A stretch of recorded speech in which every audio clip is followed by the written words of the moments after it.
now, the starting lineup for your Somerset Patriots. Leading off, number 6, the left fielder, Johnny Tucker. Batting second, the second baseman, number 13, Jeff Dominguez. Hitting third, number 34, the designated hitter, Jake Fox.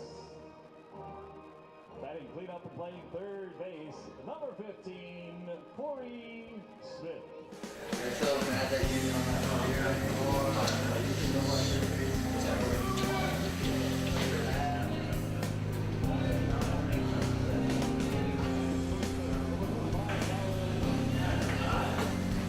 You guys getting those playoff beers ready? Oh, you know it. Let's do this. Woo!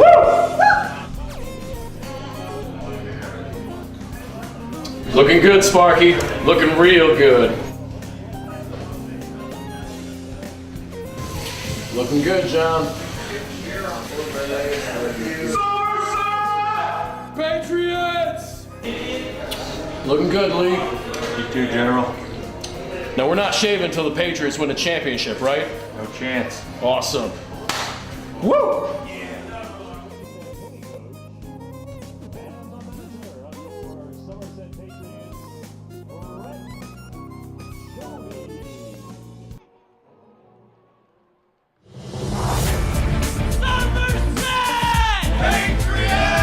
First pitch cranked to deep right center field. The 1-2, 2 outs, runners on second and third. Into deep left field. Going back is Finnick. Warning track wall. Gone. Strike 3. Got him on the changeup. The 1-0. This ball is gone. Off the scoreboard. Patriots win. Somerset. Hello, Patriot fans. It's a beautiful day here from the Jewel of the Atlantic League. It is TD Bank Ballpark, Saturday, September 20th, 2014, the penultimate game of the regular season as two flagship franchises square off, your Somerset Patriots against the Bridgeport Bluefish. The big news out of Somerset this week was that the Somerset Patriots re-signed the reigning Atlantic League MVP, Jake Fox. Before the game, I had a chance to catch up with the big slugger. Well, Jake, it's great to see you. What does it mean to be back in Somerset?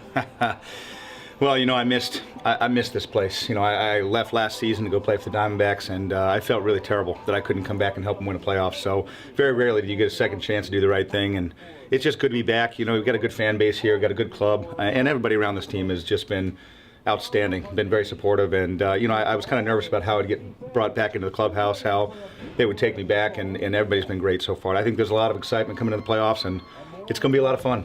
What was the recruiting pitch like from Coach Jody to bring you back?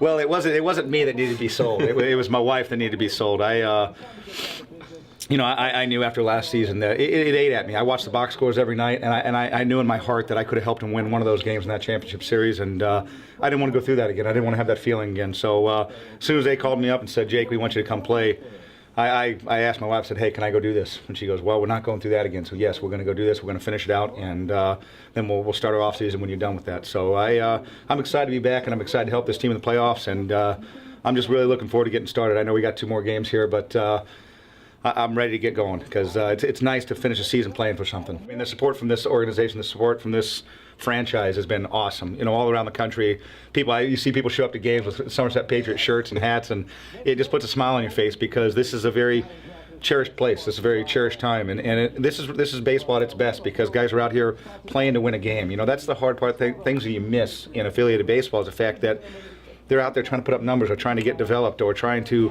figure out how to get to the next level, and it's not like that here. Here you're just playing to win games, and that's baseball at its purest form. And I think that's one of the reasons why guys love playing here and fans love watching the game is because we're out there every day, you know, playing as hard as we can, trying to win a game. And it doesn't matter whether you go 0 for 4 or 4 for 4. What it really matters at the end of the day is whether you come out on top. Last night you made your home debut here at TD Bank Ballpark. How good did it feel to hear Drinking Beer and Wasting Bullets by Luke Bryan, your walk-up song as you strolled to the batter's box? You enjoy that song. That was part of Brett's sales pitch, actually. He told me, he said, you know, I haven't heard that song all season. I'm just excited to get somebody back that's going to use a decent song for a plate song. So, no, I put a smile on my face because when I first walked up there, I don't know if you heard it. It was I'm Coming Home. Yeah, something like that. I looked back at the dugout. I was like, what is this? And Brett's over there laughing, but then they finally put the song on. So, no, it was great. It was a lot of fun. And did you bring your catchers here? Somerset's gone through 6 catchers already. You may be the 7th. Yeah, Brett said, hey, can you still catch? I'm like, well, if you really have to have me back there, sure, I'll do whatever it takes. But you know me well enough. I'm here to win any way we can, and heck, I'll go play shortstop if I have to. I don't care. Just let's get out there, let's get after it, and let's play for something that matters, and let's go win a championship. It's great to see Jake back in the red, white, and blue. The man can certainly rake. When we come back, we'll have starting lineups, we'll have first pitch, and we'll have baseball right here on SPN.TV.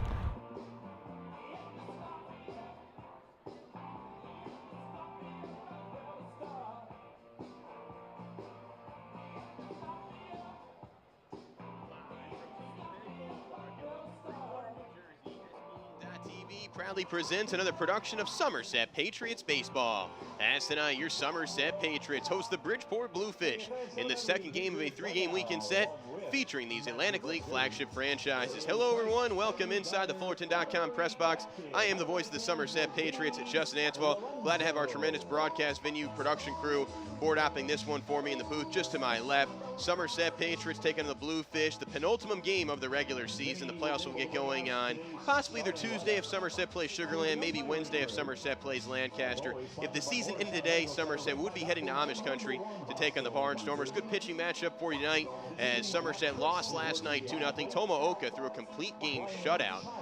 Outstanding 38-year-old knuckleballer, completely befuddled the Patriots from start to finish. Somerset tries to snap a 3-game losing streak, looks to get some positive vibes heading into serious September baseball. They'll throw out their opening night starter from each of the last 2 seasons, Erik Arnesen, who was real strong early to begin the season. Then he missed 2 months with right elbow soreness, and he is now back in the rotation. He's 7-6 with a 4.41 ERA. He'll be going up against Joe Bateman. The righty is from Pittsfield, Massachusetts. He's just making his 3rd start of the season. He's 2-4 with a 3.98 ERA. I talked to Bridgeport skipper Willie Upshaw before the game, and Willie told me they're going to use their bullpen, so don't expect Bateman to go too long in this game. And obviously their bullpen is fresh because Tomooka threw a complete game shutout last night. If you were just watching on the pregame show, Jake Fox was my special guest. It's great to see the Atlantic League reigning MVP back in red, white, and blue. Fox has hit safely in all 3 games thus far. He's going to be a big-time addition for this team, and he instills fear into the eyes of the opposition.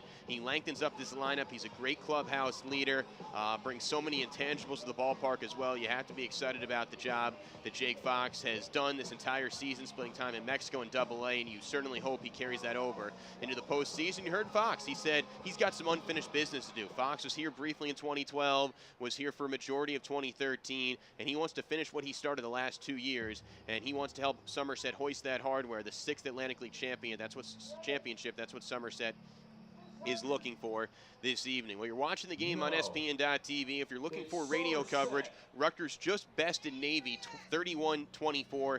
Currently, there's a post-game show going on WCTC. After the post-game show on WCTC, we'll join you live on CTC, but we're going to be on SPN.TV the whole time, so it's up to me to figure out how everything's going to work out. But if you're back at home, sitting on the couch, watching or listening, just sit back, relax, and enjoy some Somerset Patriots baseball. Penultimate game of the regular season, game number 139 of this marathon 140-game season coming up. Somerset has had Bridgeport's number. They're 14-4 against the Bluefish, and the reason why Somerset boasts the best record in the Atlantic League at 84-54, 37-31 in the second half is because they've beaten teams they're supposed to beat. They're 14-4 against Bridgeport. They went 13-7 against Southern Maryland. They went 16-4 against Camden. In Bridgeport, they have the worst overall record in the Atlantic League, 46-92, 24-44. They know they're not going to the postseason. They still have not been to the postseason since 2010. So for them, this is like their Super Bowl. They want to try and spoil the hopes of Somerset. They're going to try and get up to play the best team. They certainly got up last night as they won 2-0. Bridgeport has 2 games left, and they have the off-season to look forward to. Meanwhile, Somerset, they know no matter what happens tonight and tomorrow afternoon, they will be playing serious September baseball against an opponent to be determined. If Sugarland wins tonight or Lancaster loses, then Somerset will officially play the Barnstormers in the first round. There is an outside chance Somerset could go to Texas for round 1. They would need the Skeeters to lose twice to York and the the Barnstormers to beat Camden twice at Clipper Magazine Stadium. So we could find out as late as tomorrow night who Somerset's playing. We could find out as early as this evening who Somerset is playing in the first round. The bottom line is the only team that's going to beat Somerset is Somerset. If they make unforced errors and self-inflicted wounds, then that's going to be their biggest problem and hurdle to overcome. This is by far the most talented team in the league, well-balanced, great coaching staff, great front office staff. It is up to the Somerset Patriots to get it done, and they're looking to be the first team in the Atlantic League since 2009 to boast the best overall record in the regular season and win the championship come serious September baseball. Well, the color guard is out in the field right behind home plate. We're just waiting for Erik Arnesen and his teammates to take the field, and here comes the affable ace, Erik Arnesen. His teammates follow suit behind him. So we are just about ready for baseball. We are going to step aside and we'll keep it right here for the playing of the national anthem. When we come back, we'll have starting lineups. We'll have first pitch. We'll have baseball. Game number 139 of this marathon 140-game 6-month grind is looming. But let's send it down to the field for the playing of the national anthem right now. And we'll take it away from veteran PA announcer Paul Spahala. Please rise. And please remember to remove your caps. Behind the mound. Hey, Mike. Serving as tonight's color guard, please welcome from Morristown, Cub Scouts. Yeah, I can. They're doing the anthem now. Okay. Estimated time, you're thinking? Honor America with the singing of our national anthem. Okay. Just keep me posted via text. I'll check in with you in the commercials.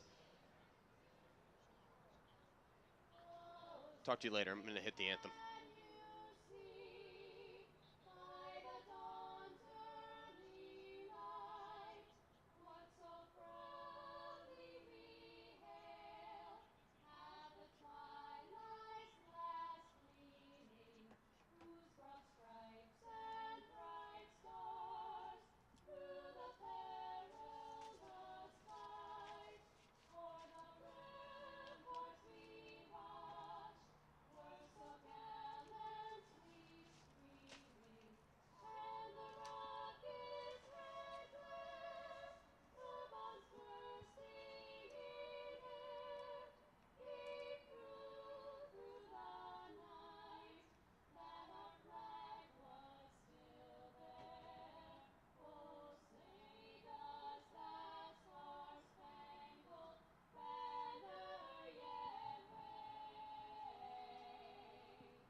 So a beautiful rendition of the national anthem by the Comcast Spotlight Quartet. Nicely done, ladies. So the color guard walks off the field. So let's meet you the starting lineups. For the visiting Bridgeport Bluefish first, they're led by ninth-year skipper Willie Upshaw. Leading off, James Simmons in center field. Hitting second, Sean Burrows at third base. Batting third, Fred Lewis in left field. Cleaning up, Ramon Castro at second base. Followed by Casper Wells in right field, Joe Mather at DH, and 7, 8, 9 respectively, Austin Gallagher at first base, Juan Martinez at shortstop, and Billy Gonzalez, the catcher, rounds out the order. These 9 gentlemen will be facing the opening night starter from each of the last 2 seasons. He's got a bunch of friends and family in attendance because he's from Belmead, New Jersey. I'm talking about the affable ace, Erik Arnesen. 6'3", 255-pound, 30-year-old. Throws the fastball, splitter, and he's got a good changeup as well to keep hitters off balance. On the season, 7-6 record, 4.41 ERA, 17 games, 16 starts, 106 innings logged, 108 hits allowed, so exactly a hit per inning, 58 strikeouts, 8 walks. He has a tremendous 7-to-1 strikeout to walk ratio, and opponents are only hitting .265 against Erik Arnesen.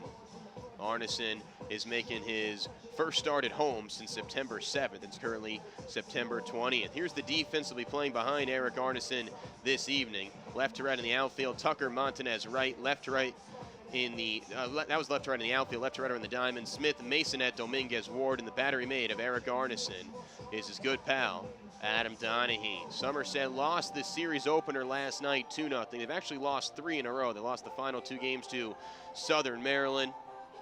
Somerset, their goal just not to get injured. This team has been depleted with injuries the last couple months. Erik Arnesen's been one of the many injured Patriots this season. He actually missed all of July and all of August with a right elbow injury. and this is only his third outing since missing 2 months with right elbow inflammation. Arnie has peaked at the AAA level with the Washington Nationals organization. It's his second straight year with Somerset. Last year he was 13-4, the 3.19 ERA. Numbers a little up this year at 7-6, 4.41 ERA. Here's James Simmons. Simmons, your atypical leadoff hitter. He's tied for third in the league in home runs with 20. That's actually a career high for Simmons. And he has 148 strikeouts. That's most in the Atlantic League. Usually your leadoff hitters are contact guys. In for a called strike. It's officially go time at 7:09 p.m. Eastern Time. We are underway from the jewel of the Atlantic League that is TD Bank Ballpark. Gorgeous night, 72 degrees and pleasant. It'll be an 0-1 here.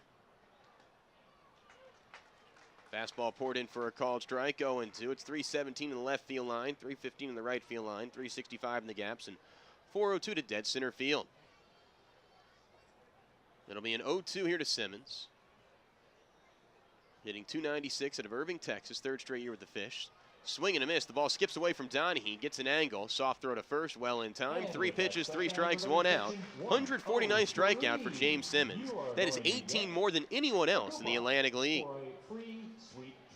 Here comes Sean Burroughs. Burroughs is one of 13 ex-big leaguers on the Bridgeport Bluefish. So essentially half the Bridgeport roster was once in the show, yet they boast the worst overall record in the Atlantic League. It just goes to show you that being an ex-big leaguer does not guarantee you success here in the Atlantic League. You have to earn your stripes. Patriots have 7 ex-big leaguers. So of the 50 active players in this game, 20 of them were once in the show. 1 out, no one on, scoreless top of the first. Here's Burroughs. He takes a fastball away, count 1-0. Burroughs hitting .354, a homer and 25 RBI. You see that .354 average, real solid, but he does not have enough at-bats to qualify to be amongst league leaders. He's been battling plantar fasciitis for majority of the year. Foul behind home plate. Sticks across the board here, 1 ball, 1 strike, 1 out. Burroughs, 33 years old, from California. He's brought his West Coast swag here to the East Coast. Great crowd on him. We'll have fireworks after the game. The 1-1. Low and in, count 2-1. It's also Irish Heritage Night at the ballpark. So we saw some local dance groups before the game do the Irish jig down the first baseline. That was fun to watch. It'll be a 2-1. Low and in, count 3-1. Arnie has impeccable control. In his 16 starts this season, he's not walked more than 1 batter in any of those outings.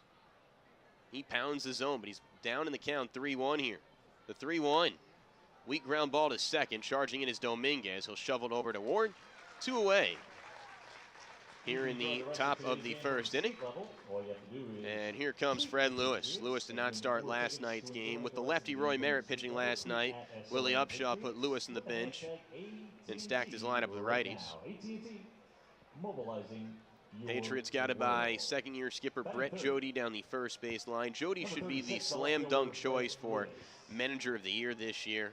Last year, Sugarland's Gary Gaetti bested Jody in that category, but Somerset's clearly been the best team since spring training, and Jody's done a great job, especially because this team has been decimated with injuries. So you really have to be pleased with the job that Brett Jody's done. Breaking ball in for a called strike, count 0-1. Meanwhile, Bridgeport, they're got it by ninth-year skipper Willie Upshaw.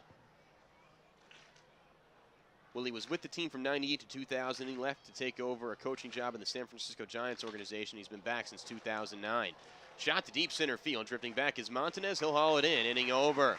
1-2-3 go the Bluefish in the top of the first. Through 1/2 inning of play, it's none for Bridgeport. Somerset, they're coming to bat on SPN.TV. How we looking here, Lawrence?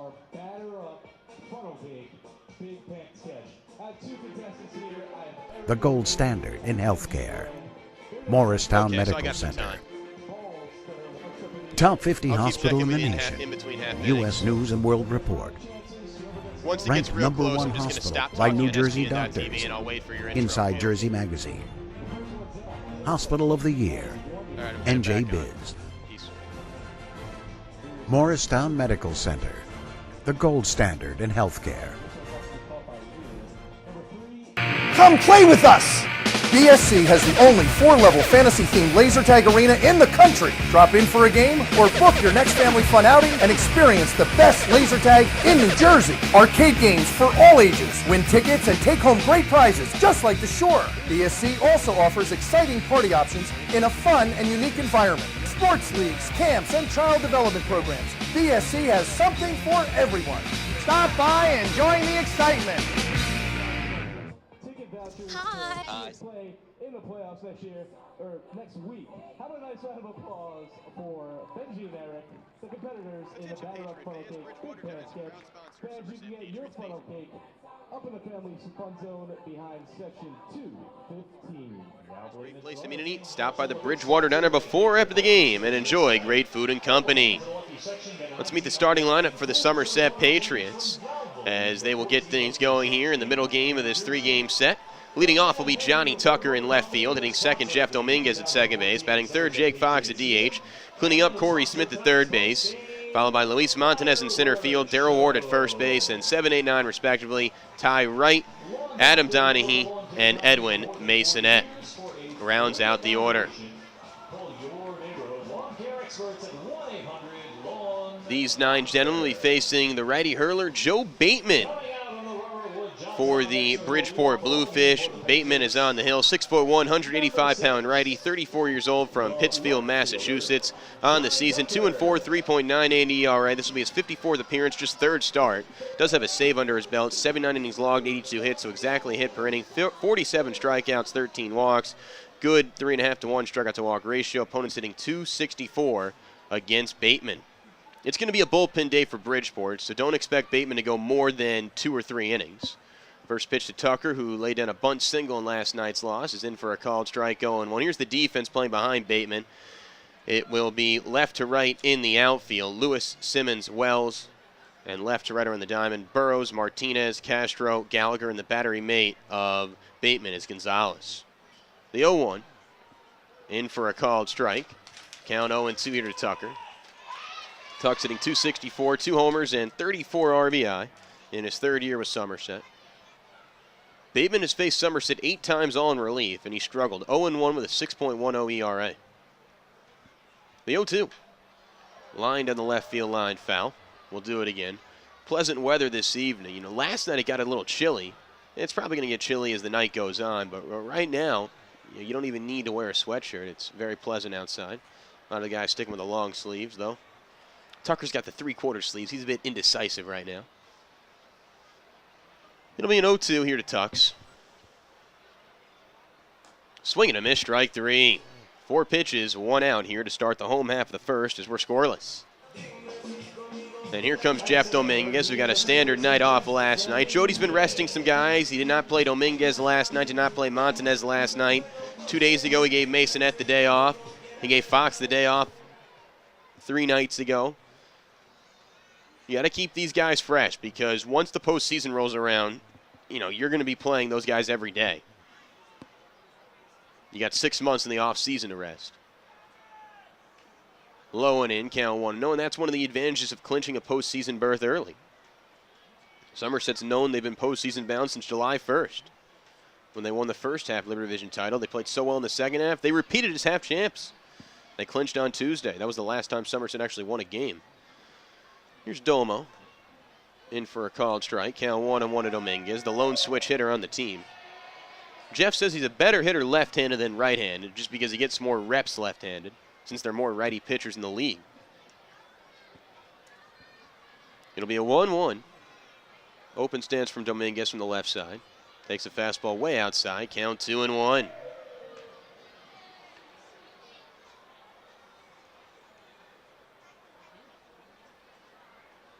This is just Joe Bateman's 5th career start in the Atlantic League. He's been playing since 2012. He split time with Bridgeport and Lancaster.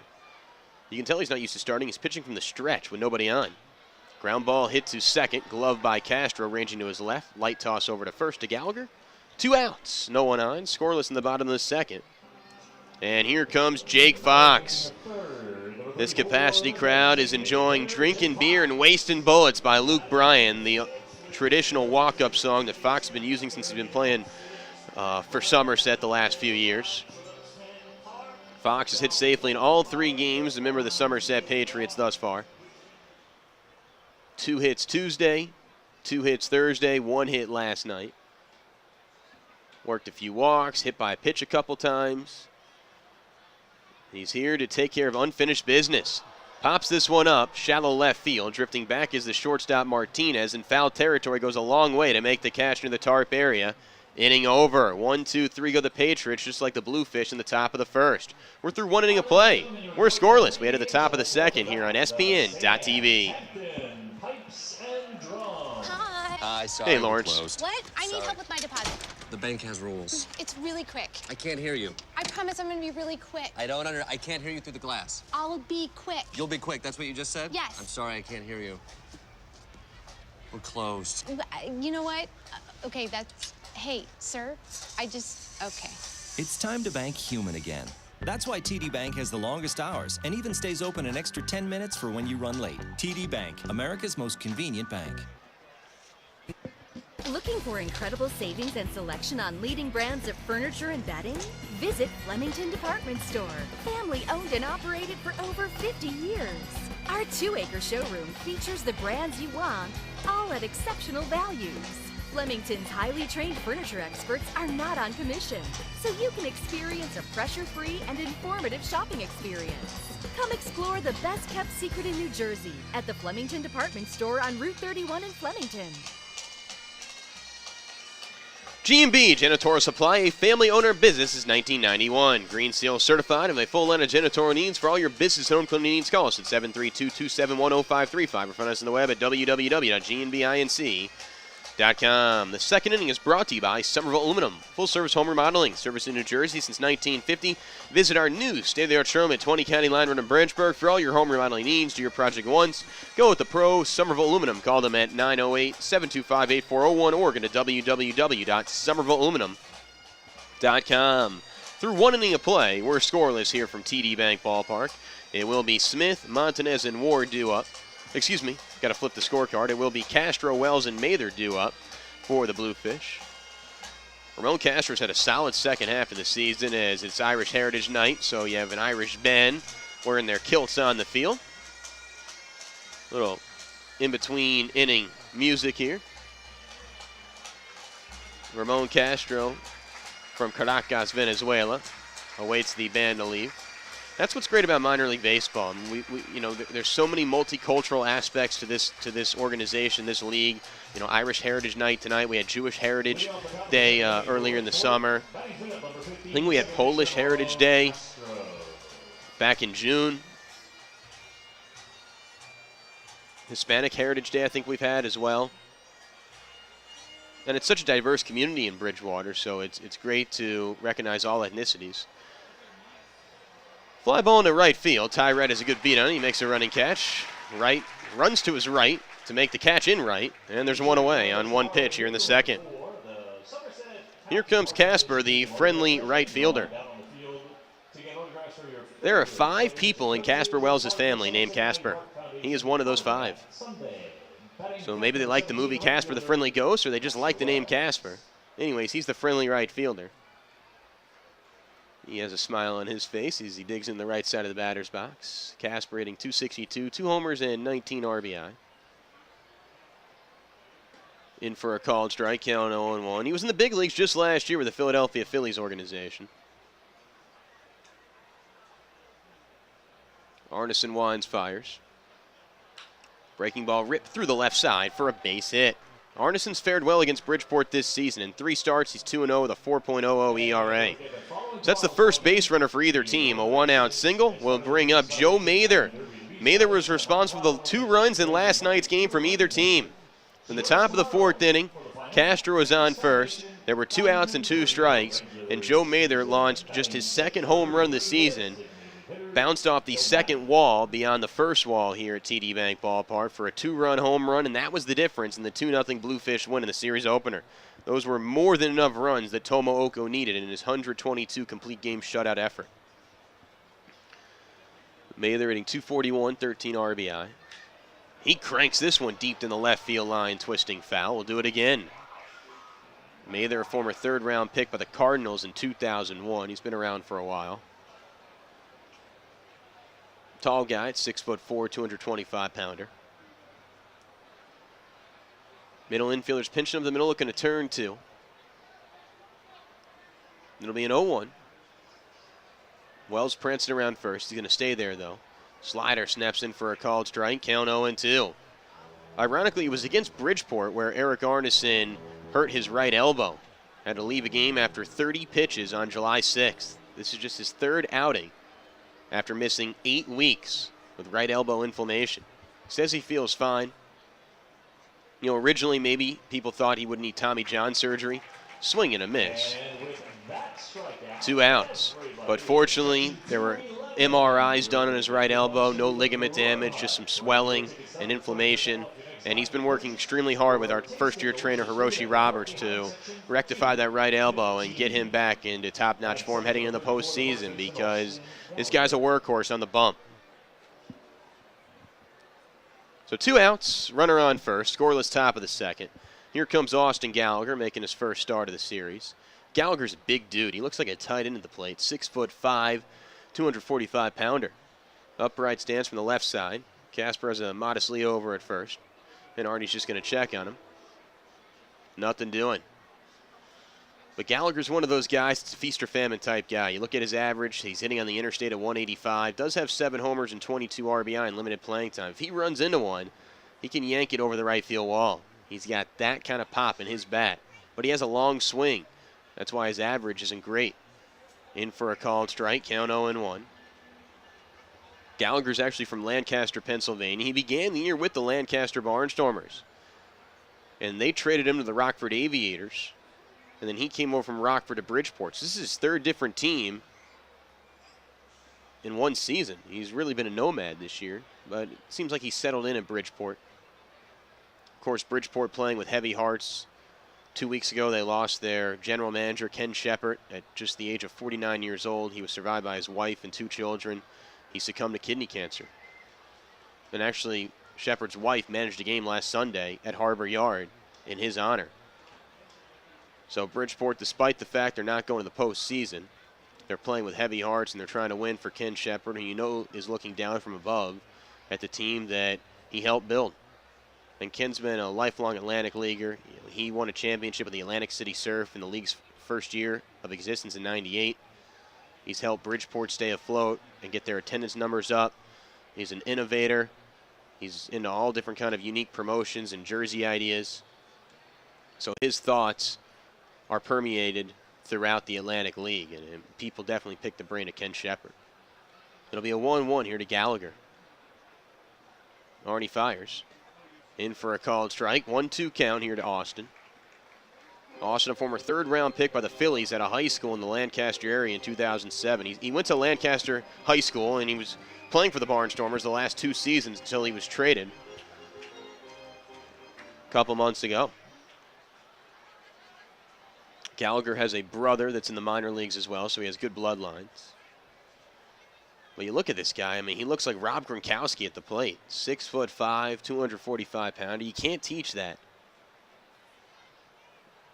He's just blessed with a good frame. It'll be a 1-2. Ground ball sharply hit to second. Gloved on a few hops by Dominguez. Sidearm throw to first. Ends the inning. Through inning and a half, we're scoreless. Bottom 2 we go right here on SPN.TV. What's up, Lawrence?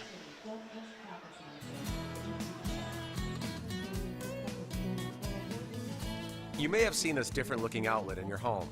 It's called a ground fault circuit interrupter outlet, or GFCI.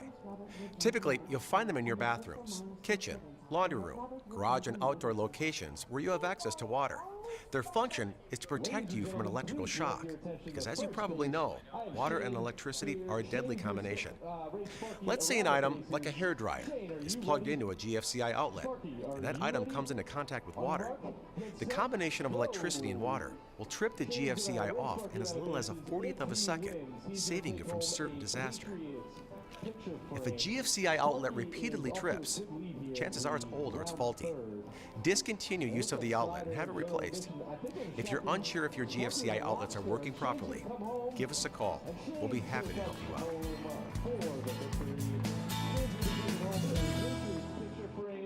Congratulations to Shane. Robert Wood Johnson University Hospital and Somerset Medical Center have joined together to offer comprehensive healthcare services to our community. For more information, visit rwjuh.edu. On your team by calling it 877-283-3800. That's one call. It'll save you money. We head to the bottom of the second inning. We are scoreless. Joe Bateman remains in the game for a second inning of work. Don't expect Bateman to go too long today. He will face the meat of the Somerset order: Smith, Montanez, and Ward. Smith is the cleanup hitter, brought to you by Raritan Building Services Corporation. This could be an emotional few weeks for Corey Smith. He has hinted to me on various post-game shows throughout the season that he is really thinking about retiring at the end of the year. He and his beautiful wife, Gloria, just welcomed their second child. And Smith has had an illustrious career. In fact, his father and his brother made the trip from North Carolina, where they reside right now, to see him play ball. And Corey told me that he always plays well when his big papa's in attendance. And you always play well when your loved ones are in attendance because those are your biggest fans. Plus, they'll probably take you out to eat after the game, and they'll whip out their credit card instead of yours. So you get a free good meal out of it. Here is Corey Smith. Guy's hitting .307, fourth best batting average in the Atlantic League. This is a guy who hit .269 last year, hitting 38 points higher.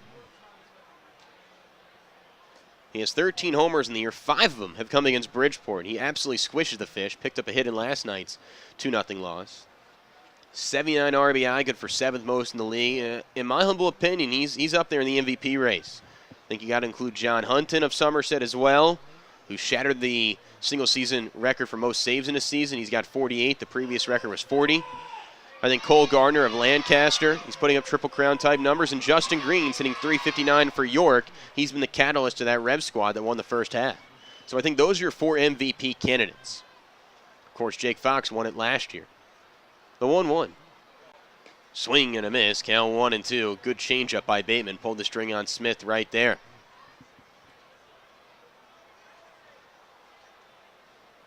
It's time for the Fleming & Car and Truck Country family of dealerships upcoming events calendar. They 1-2 to Smith. Nobody out, nobody on. Bottom second, no score. Swung on and missed. Strike 3. Went right back to the changeup and fooled him. 2 Ks for Bateman through the first 4 batters. Well, this is the penultimate game of the regular season. We'll have the finale tomorrow. We'll be on the air at 1 o'clock straight up via CTC, 1:05 first pitch. And then Somerset will either fly to Texas on Monday, or we're going to drive to Lancaster on Wednesday. We're actually not going to drive to Lancaster the day before. I found out from Brett Jody that if we do play Lancaster, and that's what would happen the season today, we would drive on Wednesday morning and arrive the day of the game. Which is interesting because last year, if I recall, when we played the Long Island Ducks, we actually went to Long Island the day before. I'm sure there'll be some light workouts on Monday and Tuesday, some BP sessions, some throw and catch sessions, just to keep the guys loose. You know, you don't want to be rusty heading into the postseason. You don't want to do too much work to pull a hamstring or something. Here's Monty. He got the off night last night. Check swing, did he go? No, he did not. 1-0 count, 1 out. Scoreless bottom of the second. But I'm looking forward to serious September baseball. It's Jody's second straight year as skipper. It's his second straight year they've qualified for the postseason. This was after they missed the postseason 2 straight years.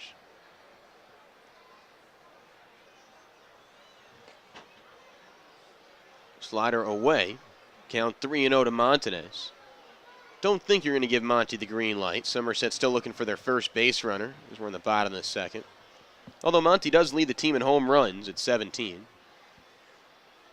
Tied for 10th in the league in RBI at 74. 13th best batting average at 389. He works a 4-pitch walk. He took a ball away.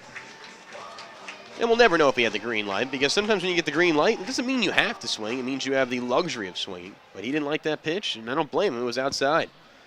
Sparky, our great mascot, keeping the fans entertained in the concourse. Capacity crowd on hand on this Saturday evening. Here comes Darryl Ward. The hefty lefty's having a great September. After not homering in the month of August, he has 5 homers this month. In for a called strike, count 0-1. I'm sure Ward has learned a lot from second-year hitting instructor Shane Spencer and the third base coach. Shane was Mr. September in 1998 when he hit 10 home runs in 27 games for the Yankees, including 3 grand slams. And Ward's trying to one-up him 16 years later. It'll be an 0-1. Throw over to check on Montanez, nothing doing. They do have the shift on Ward. The shortstop is playing adjacent to the second base bag. The third baseman, Burrows, is well off the bag, almost at shortstop, as you can see on our screen on the first base line. It'll be an 0-1 from Bateman. Bateman, a product of the University of Massachusetts in Amherst. Fastball away, count 1-1. So grew up in Pittsfield, Massachusetts, went to UMass. Ended up becoming a 32nd round draft pick by the San Francisco Giants in 2012. He played in the AAA level from 2008 to 2011. But after the 11 campaign, he was released, and he's been in the Atlantic League, splitting time with Lancaster and Bridgeport since 2012. This is his 134th career Atlantic League appearance, and just his 5th career start in the Atlantic League. In fact, this is just his 17th start in 13 years of pro ball. He's really used to being a reliever. We'll see how long he can go. The 1-1 to Ward. This ball is hit to second, could be 2. 4-6-3 double play. Pretty double play induced by Castro and Martinez up the middle. Through 2, we are scoreless. We head to the top of the third right here on SPN.TV. What's better than winning Dealer Rater's Dealer of the Year award? Winning it back-to-back. That's right. Flemington Car and Truck Country is New Jersey's Dealer Rater Dealer of the Year 2 years in a row. So thank you to our customers for putting us on top again. Visit DealerRater.com to read our reviews. Over 1 million satisfied customers can't be wrong. 17 brands, 6,000 vehicles in one location. Flemington Car and Truck Country family of dealerships. Proud to be the better way to buy. Nothing is more important than your child's education. The Somerset County Education Association represents the public school employees that make your child's education possible.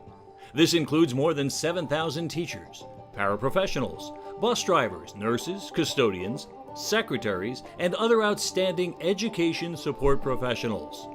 Visit www.sceanj.org for more information. Together, we can prepare our children for the future.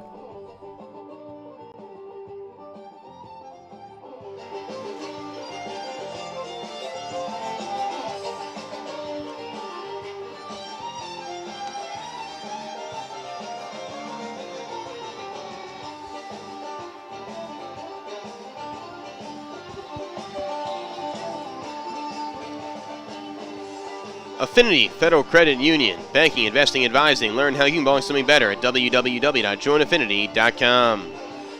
For comprehensive eye examinations and contact lenses, call 908-685-0794 for the Bridgewater Optometric Center at Pearlvich in the Somerset Shopping Center, the official eye doctor of the Somerset Patriots. Through 2 innings of play, we are scoreless. It will be Martinez, Gonzalez, and Simmons. Thanks for joining me here on SPN.TV. Somerset is 15-3 when SPN.TV broadcasts the game, so they bring us good luck. Here's Juan Martinez. He's in a huge drought. He is 2 for his last 29.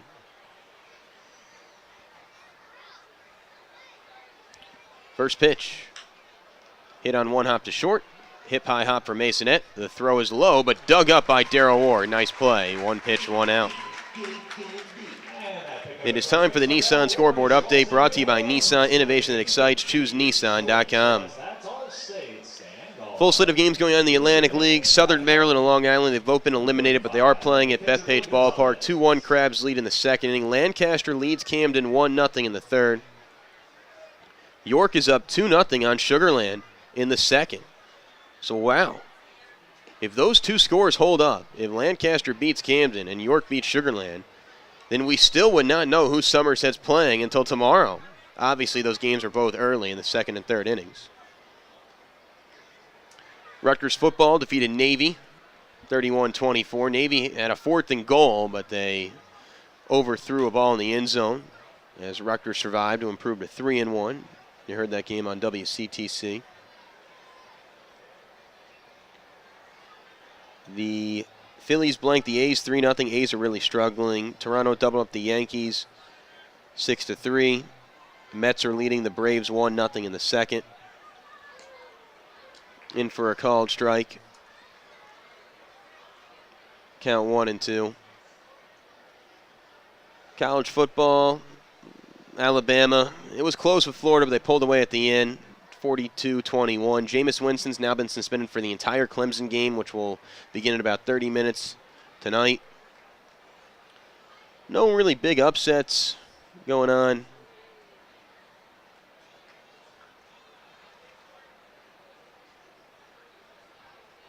But the Clemson FSU game should be good. Nebraska takes on Miami a little bit later. Notre Dame is idle this week. And Wisconsin and Georgia cruise to victories. 2-2 count to the number 9 hitter, Billy Gonzalez. As a nice catch is made by a fan in the lower bowl. Billy's getting a rare start behind the plate. Usually Louis Rodriguez is a workhorse back there. He catches 90% of the time, but Gonzalez getting a spot start. Pass ball away, 3-2. You don't want to walk the 9 hitter if you're Erik Arnesen.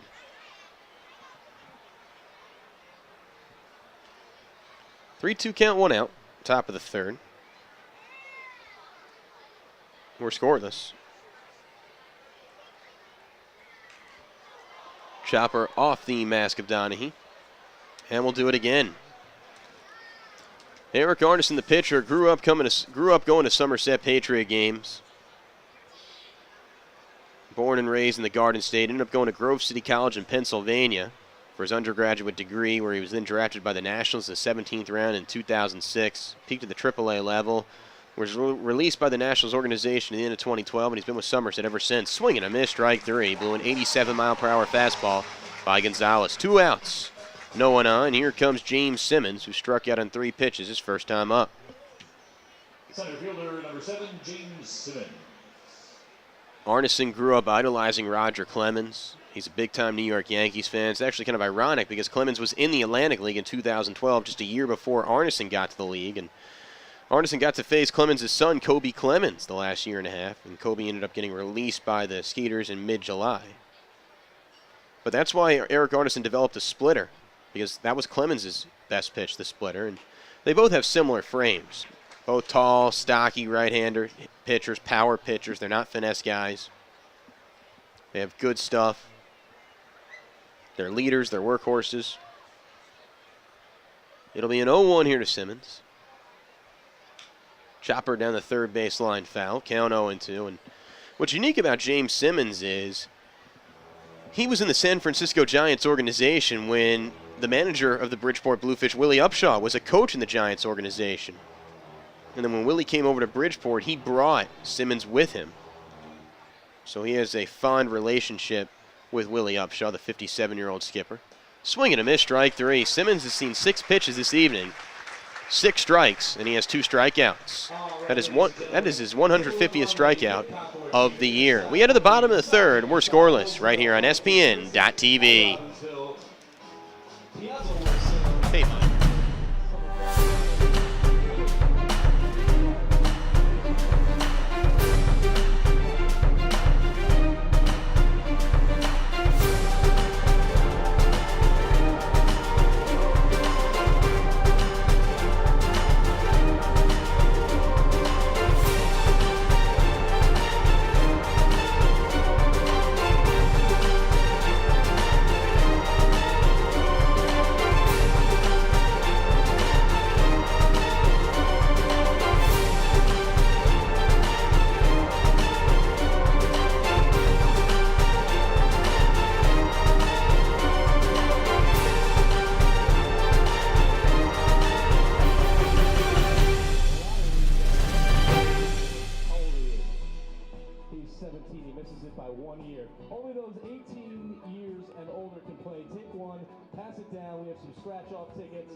Access Center is open 7 days a week, 24 hours a day. For more information, visit our website at www.carrierclinic.org. Shopping for a new car? Hit a home run with all the great deals available now at Tri-State Ford Dealer. proud sponsor of Somerset Patriots baseball. Visit TriStateFord.com for more information today. Through 2.5 innings of play, not much to talk about. We're locked in a good pitcher's duel between Bateman and Arnesen. Affordable family fun at its finest. Good day to take a youngster to the ballpark and enjoy some food. Yeah, get on Dad's shoulder. Get a good seat. He doesn't care about ruining his nice blue-collar shirt. Get some drool on that thing there, youngster. Bottom of the third, we're scoreless. It will be Wright, Donahue, and Masonette to get things going. Good day to get on the lawn seating area as well, brought to you by Truett Associates. Play a little catch as well. That guy's ready to take it at bat. Wright is the 7th batter to come to the plate for Somerset. 6 up, 6 down for Bateman thus far. He's looked sharp. Wright is 3rd in the team in homers and 3rd in the team in RBI, 12 and 62 respectively. He's just hitting 143 though in his last 10 games. He's been struggling as of late. But he is one of the more clutch hitters in the team. This guy hits .305 with runners in scoring position. Fastball up and in, count 1-0.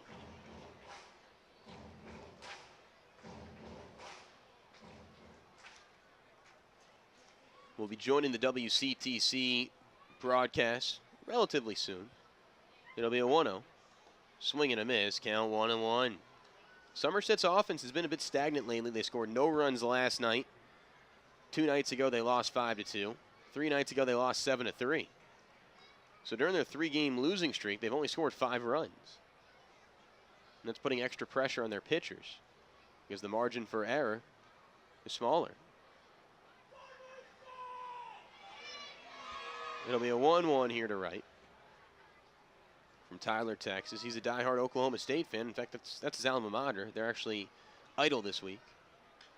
Grounded in the third baseline foul. Count 1-2. But the guys seem pretty excited about the postseason. You know, the roster's coming into form. Players are getting healthy. The addition of Jake Fox is monumental and huge. Jody still has not set a rotation yet. And I think that just depends upon who Somerset will end up playing. Ground ball softly into short. Hip high hop for Martinez, and the throw is off the bag, and Gallagher, they said he still had his foot on the bag. And Ty has some words for the first base umpire, Brian Child. And Jody's going to come out and argue as well. It was a nice backhand pick by Gallagher, but did he have his foot on the bag? That is the question. Jody's going to have some words here with Brian Child. Well, Adam Donahue digs in, but Jody's having some words right behind the first base bag with Child. Look, nobody had a better view than Brian Child. It's tough from my vantage point to see if the foot stayed on the bag or not. Anyways, Gallagher sold it well. 7 up, 7 down. Thus far. And here comes Adam Donahue. Jody's terse argument comes to an end. Donahue hitting .277, 8 homers and 43 RBI. He has more home runs this year than he did last year, more RBI this year than he did last year, and he's been injured for the majority of the second half. A nagging right ankle and left toe injury. In for a called strike, 0-1. Right now, Damaso Espino's on the inactive list, so Adam Donahue may start every game in the postseason. He started every game in the postseason last year when Skelton was ironically on the inactive list due to concussion-like symptoms, just like Espino. Fastball up, count 1-1, 1 out. We are scoreless in the bottom of the third inning. Patriots looking for their first base runner. The way Bateman's been throwing the ball, Willie may just keep him out there. There's no activity in the Fish bullpen. The 1-1. Chopper off the front foot of Donahue. Stays in the box. Looks like he's fine. There's Slider, the other mascot here. He's riling up a bunch of teenagers.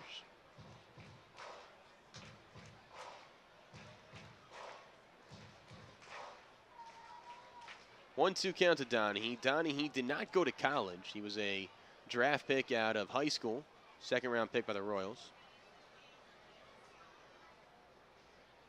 It'll be a 1-2 here to Don.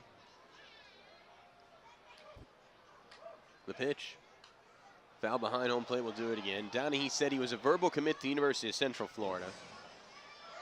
The Sliders really having some fun with these college kids. Speaking of college kids, I'd say those guys went to go to college. Maybe they're Rutgers fans and just came back from watching the game at a local sports bar. But Donahue said he's a diehard Florida State fan. Fastball up and away, count 2-2. Wonder what Donahue thinks of the whole Jameis Winston debacle. I mean, Winston's gotten so much off the field trouble. And Florida State finally suspended him for a big-time game. They're hosting Clemson tonight. In fact, College Game Day was in Tallahassee. It'll be a 2-2 to Don. Low and away, count 3-2. So a good at bat here by the 30-year-old out of Winter Park, Florida. Donahue's also, sadly, a Tampa Bay Bucks fan. They were crushed on Thursday, 56-14. There's the Patriots. Look, this team has clinched a playoff berth since July 1st, and everybody's in the top step of that dugout. You got to love the intensity of the Somerset Patriots. Flanking Jody is the all-star pitching coach Corey Dommel and the catalyst Johnny Tucker. Changeup floats too far inside as Donahue coaxes a full count walk.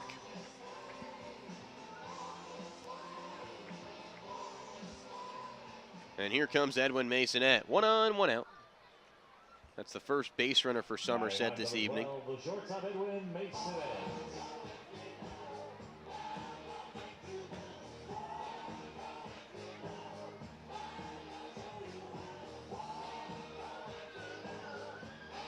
Maso hitting .227, 4 homers, and 25 RBIs. He's been a guy who's always been known more for his defense than his offense.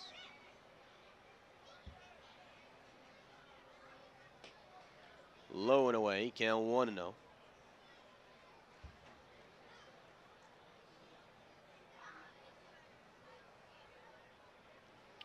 Mesa looks over to get the signs. You know, if you're going to send Donahue, it would be a hit and run. The guy does not run well, especially with some lower extremity issues that he's been dealing with. And now time is called. Edwin from Puerto Rico in his first year in the Atlantic League. He missed 6 weeks with a left wrist injury, one of many Patriots that's been on the DL this year.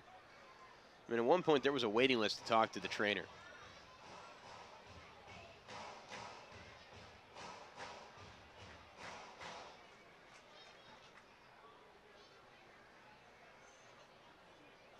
The 1-1. Chopper to the third baseline foul. Count 1-2. But anything you get offensively out of Masonette's going to be gravy. I think Jody just wants to see him, you know, get sac flies when the opportunity is called upon, lay down a sac bunt if need be, and play a stellar defense. And that he's been doing all year. And if Lancaster plays Somerset, you're going to see the 2 best defensive shortstops go out in the Atlantic League, and Lance Sawatsky of Barnstormers and Edwin Masonette of the Patriots. The 1-2 is swung on and missed. Strike 3. The changeup has been on point for Bateman. 2 outs, runner on first. Second time to the order. We'll see what adjustments Somerset can make against Bateman. As here comes Tucker, who struck out in 4 pitches his first time up.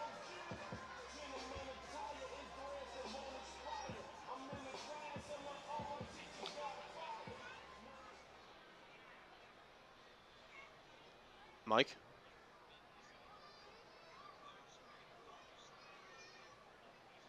If you're watching the game on ESPN.TV, I'm going to step aside and we'll wait for CTC to join us. We'll still bring you the video coverage.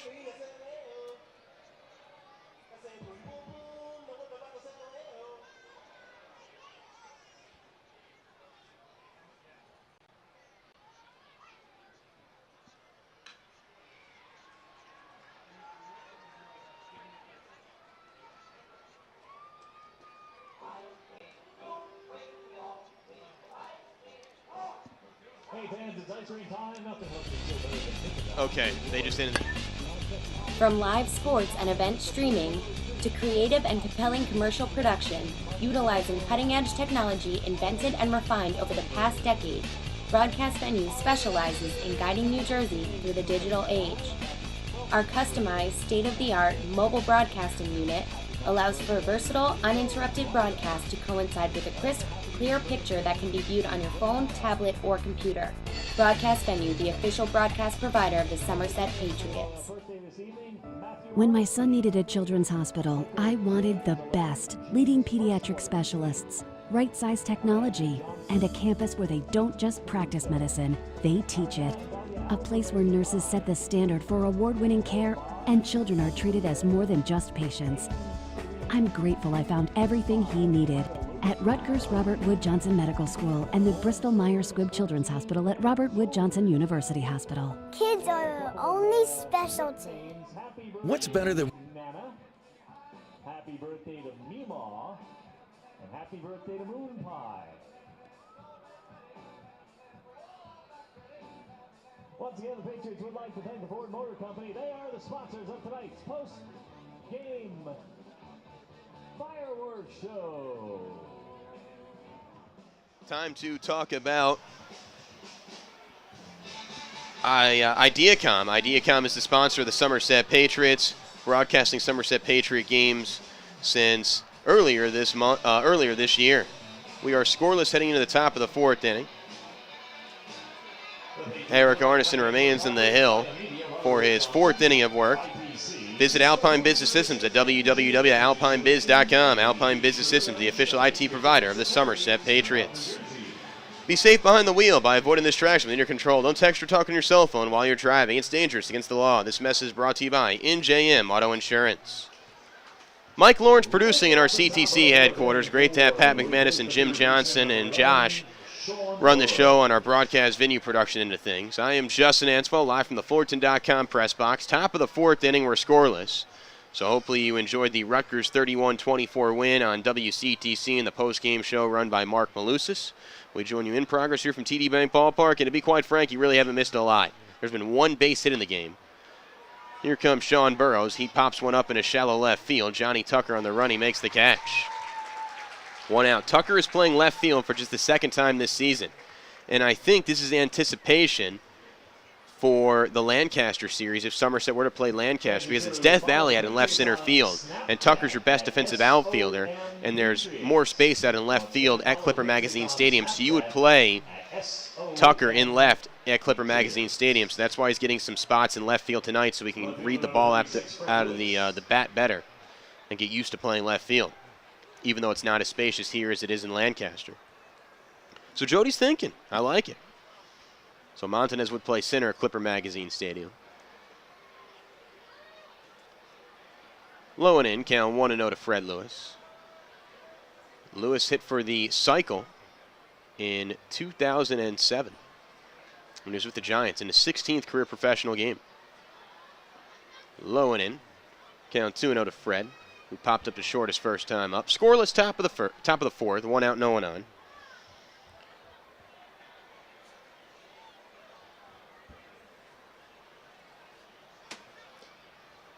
In for a called strike. Count 2-1. Arnesen's only led one base runner. That was a single to Kasparels with one out in the second. This is his first start since September 7th. He's had some rest.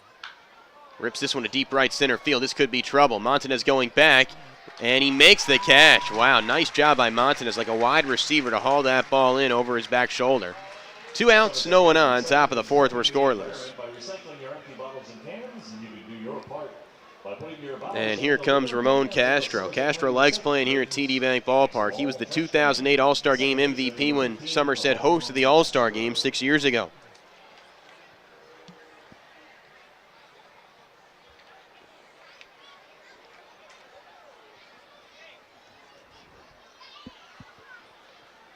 Castro's been a winner. He's won 2 championships with the Revs in 2010 and 2011. In for a called strike, count 0-1.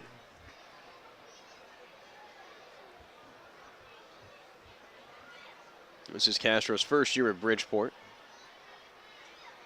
Played in Mexico all of last year. Low and away, count 1-1. Bridgeport's one of the older teams in the Atlantic League. A guy like Castro's 33, Burrows 33, Redmond 34. They have 2 players that are age 40 in Lopez and Rodriguez. The 1-1. Liner in the shallow left field. Tucker on the run. It's going to fall in front of him for a base hit. So the second straight evening, Castro has a base hit. And the 2-out knock prolongs the inning for Casper, the friendly right fielder.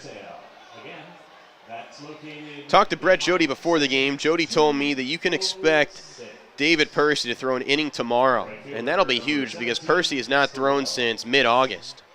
And if Percy has no side effects, no pun intended, he's been dealing with an injured side of his stomach, an oblique, after this outing, then he's going to be on the active roster for the postseason as a reliever.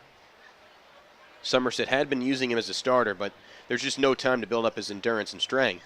So he can't be a starter. His stamina's not there, so he can max out as a reliever, maybe 1 or 2 innings. And to get Percy in that bullpen, that's huge. To juxtapose him with a guy like Herrera. Low and in, count 1-0. So Somerset's, they're quietly getting healthy. 2 weeks ago, this team was banged up like you've ever seen. And it's almost been more impressive. They won the second half than the first half, considering the amount of injuries they've had to deal with the last 2 months. In for a called strike. 1-1 count, 2 outs. Scoreless top of the fourth. Runner on first. Thanks for joining me on this lovely Saturday evening. Patriots in their home whites. Bluefish in their road grays. I'm in my navy polo. 7 degrees and pleasant. Penultimate game of the regular season. The 1-1. Sawed off down the right field line. We'll do it again. Those of you listening on WCTC just heard the Rutgers football game. Of course, Rutgers, they lost their Big Ten opener last week against Penn State. In a couple weeks, they play Michigan, another Big Ten showdown right here in Piscataway. It'll be a 1-2. Blooper behind home plate foul. We'll do it again. Erik Arnesen, the pitcher, went to high school in Piscataway. He went to Timothy Christian High School.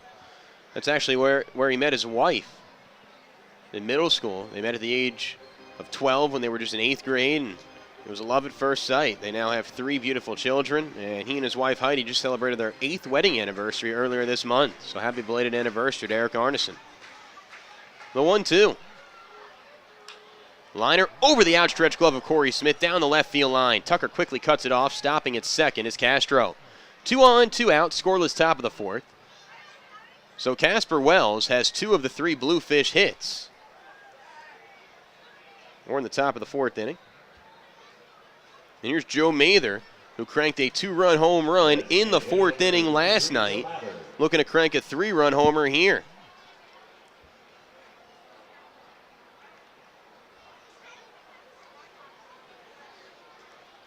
This is when Arnesen has struggled. With 2 outs and runners in scoring position, opponents hit .368 against him. He needs to bear down when it matters most, and that's the case right now. Mather just a .239 hitter with 2 homers and 13 RBI. First pitch, slider, snaps in for a strike count, 0-1. Force anywhere except home. Willie Upshaw, the third base coach, is aggressive. Willie's one of those managers that manages the team and coaches third base. He's actually a former first base coach for the San Francisco Giants.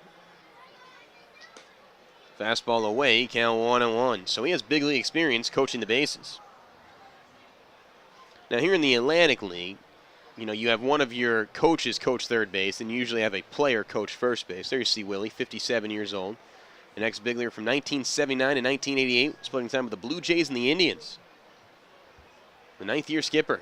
In for a called strike, count 1-2. Willie's guided Bridgeport to their lone championship. That was back in 1999. Bridgeport's kind of like the Chicago Cubs of the Atlantic League. They won real early, and they haven't won since. Cubs are, though, in a 100-year drought. Bridgeport's in a 16-year drought. It'll be a 1-2 to Mather. Arnesen trying to survive unscathed. The pitch. Ground ball to third. Gloved by Corey Smith. Shin high hop. He'll go to second for the fielder's choice. End of the inning. Through 3.5. 0-0 is the score. We head to the bottom of the 4th. Right here on 1450 WCTC and SPN.TV. All right, the words of Todd Fenstermaker. Hey, hey, hey, fans. It's time for the rubber Robert Johnson sack race. I have Polly in yellow, cool. in purple, Juliana in orange, Brayden in blue, Brian in green. Throw it in. Also in orange. They're going to compete here to the finish line. The first one to finish is going home with a T-shirt. Great work by you to maneuver everything. Appreciate it. Brian into his sack here. And you guys all ready? On your mark, get set, go! Yeah. And it looks like Brayden is out to the early lead here. Brayden's an Alabama fan, it looks like. And roll tide, he's going to take this one home. Brayden, you are the winner of a T-shirt. But I tell you what, you guys are all good sports. We're going to let you go home with playoff vouchers, one for each of you guys. So, how about I say for Brayden, your champion, Robert Wood Johnson, the heart of academic medicine. Fans, this is the Infinity Federal Credit Union home run. And a Patriot player hits a home run here at the bottom of the fourth. Nicole Dvorak. You're going to win a luxury suite. Affinity Federal Credit Union, banking, investing, advising. Learn how you can belong to something It's just when it ends. Affinity.com. No rush.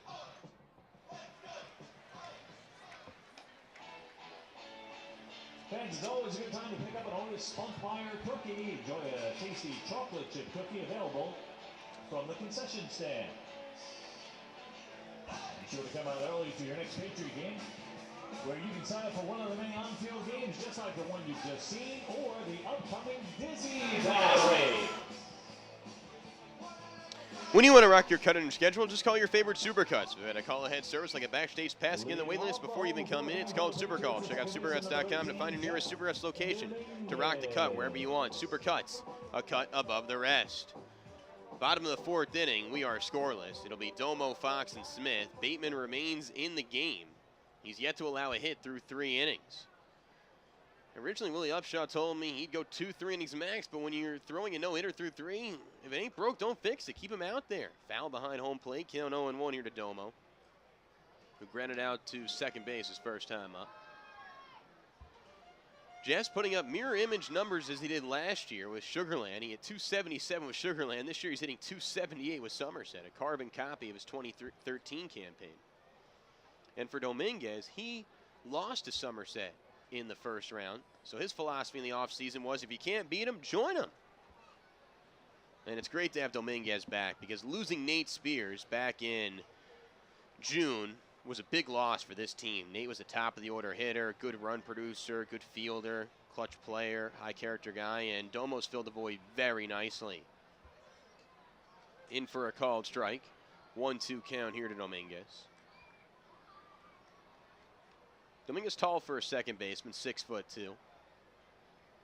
But he's played everywhere. He's played all 3 outfield positions. He's played first base, shortstop. Only positions he has not played, third base, pitcher, and catcher. Very versatile. The 1-2. Line behind home plate. Foul. We'll do it again. Let's refresh the computer and continue to check on the Sugarland and Lancaster games. Lancaster leads 3-1 against Camden in the 4th inning. The Revs lead 3-0 over Sugarland in the 4th inning. If these scores hold up, Somerset still will not know where they're headed for round 1. We'll have to wait till the final game of the regular season to find out, which is tomorrow. Foul tip in and out of the inning of Billy Gonzalez, count 1-2. Somerset will play Lancaster, and we'll know tonight if the Skeeters win or the Stormers lose. But right now, none of those 2 scenarios is happening. It could be crazy because tomorrow's Sugarland game is at 3 o'clock, so you expect that to end around 6 p.m. Eastern time. Outside count 2-2. So there's a chance that we may not know until around 6:30 or so where we're all headed. And we could find out at 6:30 tomorrow night that we need to take an early morning flight to Texas on Monday. Crazy. The 2-2. Low and in, count 3-2. Now, Jody and the staff have already created scouting reports for both teams. They're looking ahead. They have not publicly announced any sort of rotation until they definitely know the opponent. But I know Domel's been looking at spray charts. I know Jody's been looking at some things. Spencer as well. The 3-2 to Domo. This is good at bat here to start the fourth. Line and then ending behind home plate. 8th pitch of the at-bat coming up. But do want to say congratulations on behalf of the Somerset Patriots family to Lancaster and Sugar Land. Last night they qualified for postseason berths. They qualified after we were on air, so we didn't have time to congratulate them last night. But they are 2 of the 4 teams that have made the playoffs, along with your Somerset Patriots and the York Revolution. So congratulations to their front office staffs, coaching staffs, and all the players involved. The 3-2, it's hit down the first base line, foul. 9th pitch of the at-bat coming up.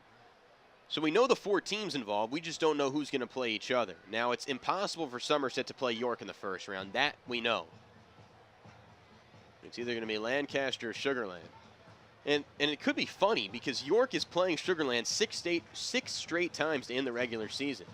And then York could play Sugar Land in the first round of the postseason. So these 2 teams could play a maximum 11 straight times against each other. 6 to end the regular season. And if the first round goes 5 games, you play them 5 games, and 6 plus 5 is 11. The 3-2. Well, 10th pitch of the at-bat coming up here to Dominguez, because he fouls that one off. I think the longer the at-bat, the edge goes to the hitter because you're seeing everything in the pitcher's arsenal. It's the second time through the order here. We'll see what adjustments Somerset can make against Bateman. There is a righty warming up in the Fish bullpen as Bateman's pitch count is at 48 right now. The 3-2, up and away, and he walked him. A 10-pitch walk worked by Jeff Dominguez. That's as professional as it gets. So runner on first, nobody out, and here comes the reigning Atlantic League MVP, Jake Fox.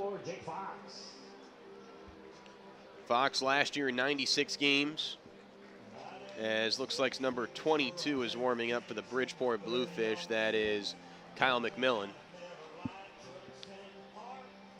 Fox last year with Somerset, 96 games, hit .310, 25 homers and 82 RBI. He missed 5 weeks to go play affiliated ball in Reno with the Diamondbacks in AAA. Swing and a miss, count 0-1. He popped up to shortstop his first time up. And he still won the MVP despite the fact he missed 5 weeks. He asked the Phillies for his release last weekend so he can come play with Somerset. And there was a hard recruiting pitch to get Fox.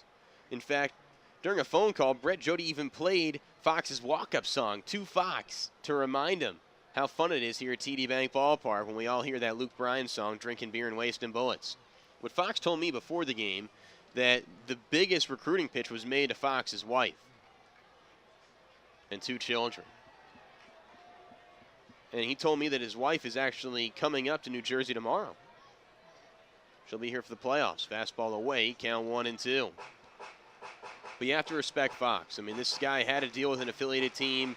He had just finished up a stellar season where he had 38 homers and 116 RBI, splitting time in Mexico in AA. He was with his family. Kid starting up school, but he wanted to come back to Somerset to finish what he started. The 1-2. Pop up, foul side of first base. Austin Gallagher's there to make the catch. Fox is 0 for 2. Runner on first, 1 out. Bottom of the 4th, no score, and here comes Corey Smith. Third baseman number 15, Corey Smith.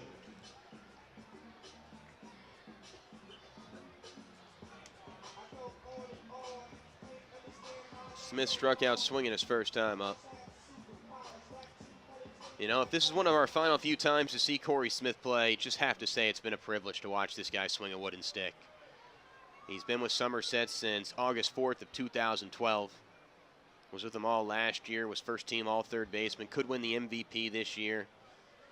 This is a guy who was a first-round draft pick coming out of high school in the New Jersey area, and there's always a lot of pressure when you're a first-round draft pick. Some of them don't pan out, some of them reach their potential. Corey Smith has exceeded all expectations. Hits this ball to deep center field. Going back is James Simmons. In front of the warning track, he makes the catch. Dominguez going to tag from first. He's going to try for second. He is going to be out. Domo tried to tag from first base on a ball hit to the warning track, and he is out. Give an outfield assist to James Simmons on an 8-4 putout. Double played in the fourth. We're through 4 and we're scoreless. Top of the 5th next right here on SPN.TV and 1450 WCTC and WCTCAM.com. What's better than winning Dealer Rater's Dealer of the Year award? Winning it back-to-back. That's right. Flemington Car and Truck Country is New Jersey's Dealer Rater Dealer of the Year 2 years in a row. So thank you to our customers for putting us on top again. Visit DealerRater.com to read our reviews. Over 1 million satisfied customers can't be wrong. 17 brands, 6,000 vehicles in one location. Flemington Car and Truck Country family of dealerships. Proud to be the better way to buy.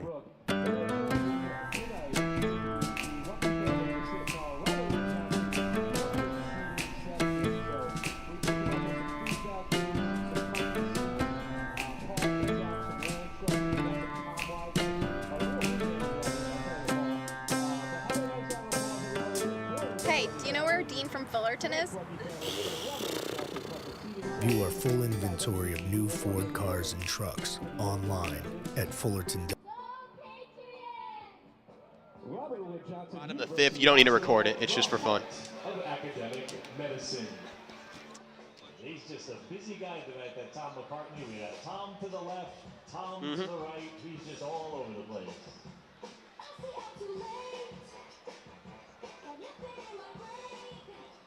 Next thing you know, he'll be on the radio and TV.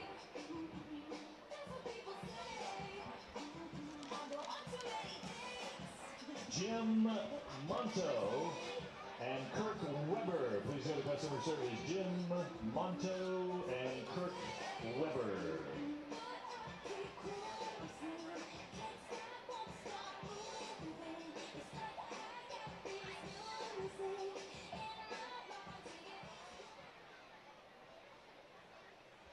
Leading off the top of the 5th inning. Sanofi is integrated global healthcare leader with U.S. headquarters in Bridgewater, New Jersey.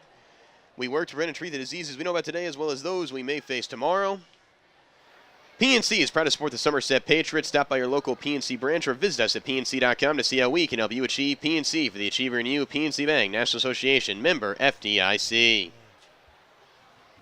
Well, we head to the top of the 5th inning. We're scoreless. In for a called strike, count 0-1.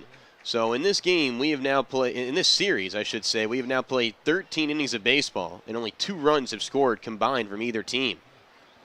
Bridgeport won 2-0 last night. We're scoreless here in the 5th. Here's Gallagher. He takes a fastball inside, count 1-1. In the bottom of the 5th inning, I'll be joined by Tom McCarthy, group sales manager here at TD Bank Ballpark. He's also the music man here at the ballpark. He's in charge of playing all the great tunes that you hear in the ballpark. He's also in charge of picking the K-man each and every night. So we'll talk to Tom about his job. Tom's actually doing he's doing on-field announcing today.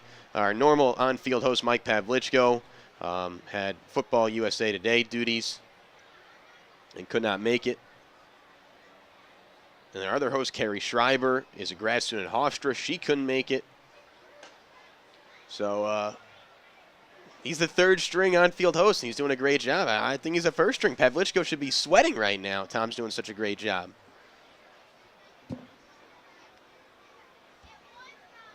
Two counter to Gallagher to start the top of the 5th. Low and in, 3-2. And Arnesen does not want to walk a 184 hitter. So how about Joe Bateman? 4 innings of no-hit baseball. He may be done.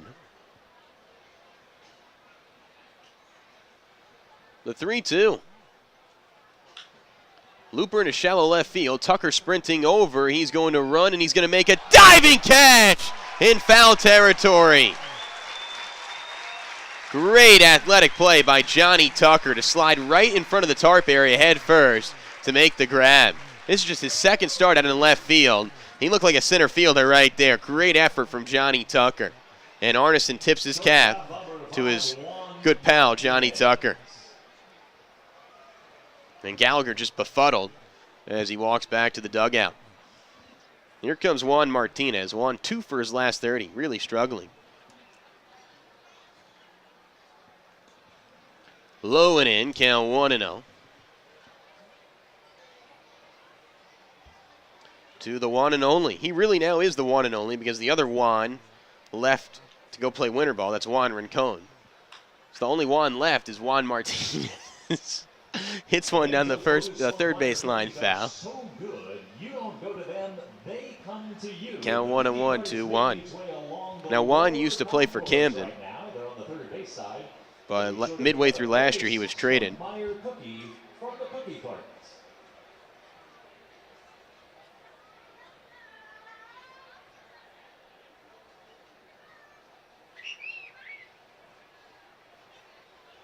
And if you enjoy the Heritage Irish Dance Company, they'll be making another performance in this half Fastball inning. away, count 2-1 to Martinez. Good day to be in the lawn seating area. Weather's a little better today than it was last night. Last night got real cold. The 2-1. This ball's blooped into shallow left field. Can Tucker make another athletic catch? No, he's going to let this one drop. 1 out, 1 on. Scoreless in the top of the fifth inning, and here comes the number 9 hitter, Billy Gonzalez. Stop for all your post-game needs, quality food, fresh coffee, fast fuel, and a friendly staff. Quick check, more fresh, more choice, more power to you. Catcher number 35, Billy Gonzalez. Gonzalez struck out swinging. His lone time up.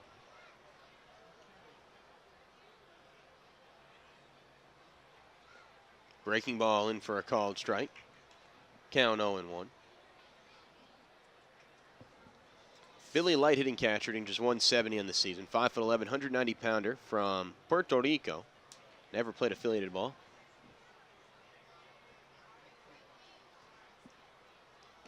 Outside, count 1-1. You can definitely double up Gonzalez. He's a catcher and does not run well. But Arnesen looks sharp here. He's only thrown 58 pitches thus far. This is clearly his best outing since he missed 2 months with right elbow soreness. Runner on the move. It's a hit and run. Grounded in the third baseline foul. And good job by Willie Upshaw to send the runner there. Look, you know that Gonzalez has the propensity to hit into a double play because he doesn't run well. So if you send the runner, maybe you open up a vacant hole, get first and third. I mean, what do you have to lose if you're Bridgeport? Your season ends tomorrow night. Tomorrow at about 5 p.m. Try and play spoiler to Somerset as the Patriots are trying to snap a 3-game losing streak. It'll be a 1-2. Outside. 2-2 count here to Billy Gonzalez.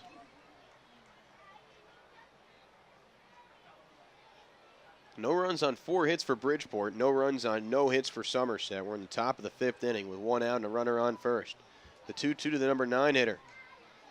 Swung on and missed, strike 3. 5th strikeout for Erik Arnesen. He's got swing and miss type stuff.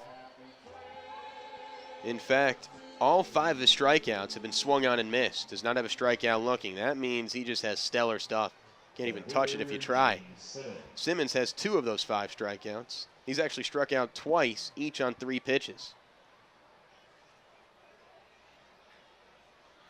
Now, you may send Martinez here because if Martinez gets caught stealing, well, then you have your leadoff hitter, Simmons, to lead off the top of the 6th.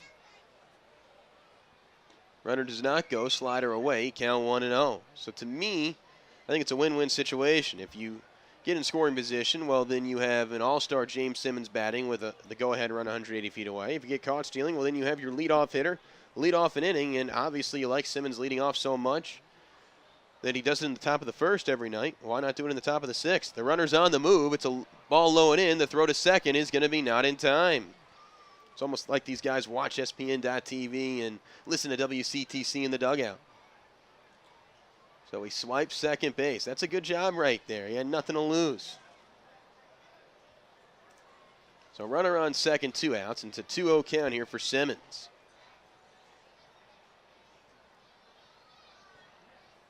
Simmons was one of 3 all-star representatives for Bridgeport. The Midsummer Classic at Constellation Field 2 months ago on July 16th. The 2-0. This ball's into center field for a base hit. Fielding the ball is Montanez, rounding third and heading for home is going to be Martinez. The throw is going to be in time. He is out. Outfield assist for Luis Montanez.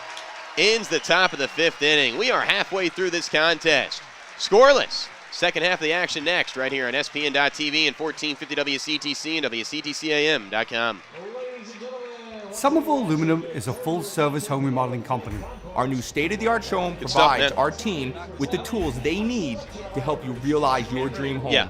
Under one roof, you can touch and feel decking materials, check out our working shower display, or walk through our fully functional kitchen. Seeing is believing, and we welcome you to visit us at our new location at 20 County Line Road, Branchburg, New Jersey. We're always here for the homeowner. Be home assured with Somerville Aluminum.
The Premier Tigers Dance School in New Jersey, the Heritage Irish Dance Company, offering classes for children 4 and up in Burnsville, Bridgewater, Chatham, Cedar Knolls, Clinton, Morristown, Middletown, Metuchen, and Wharton.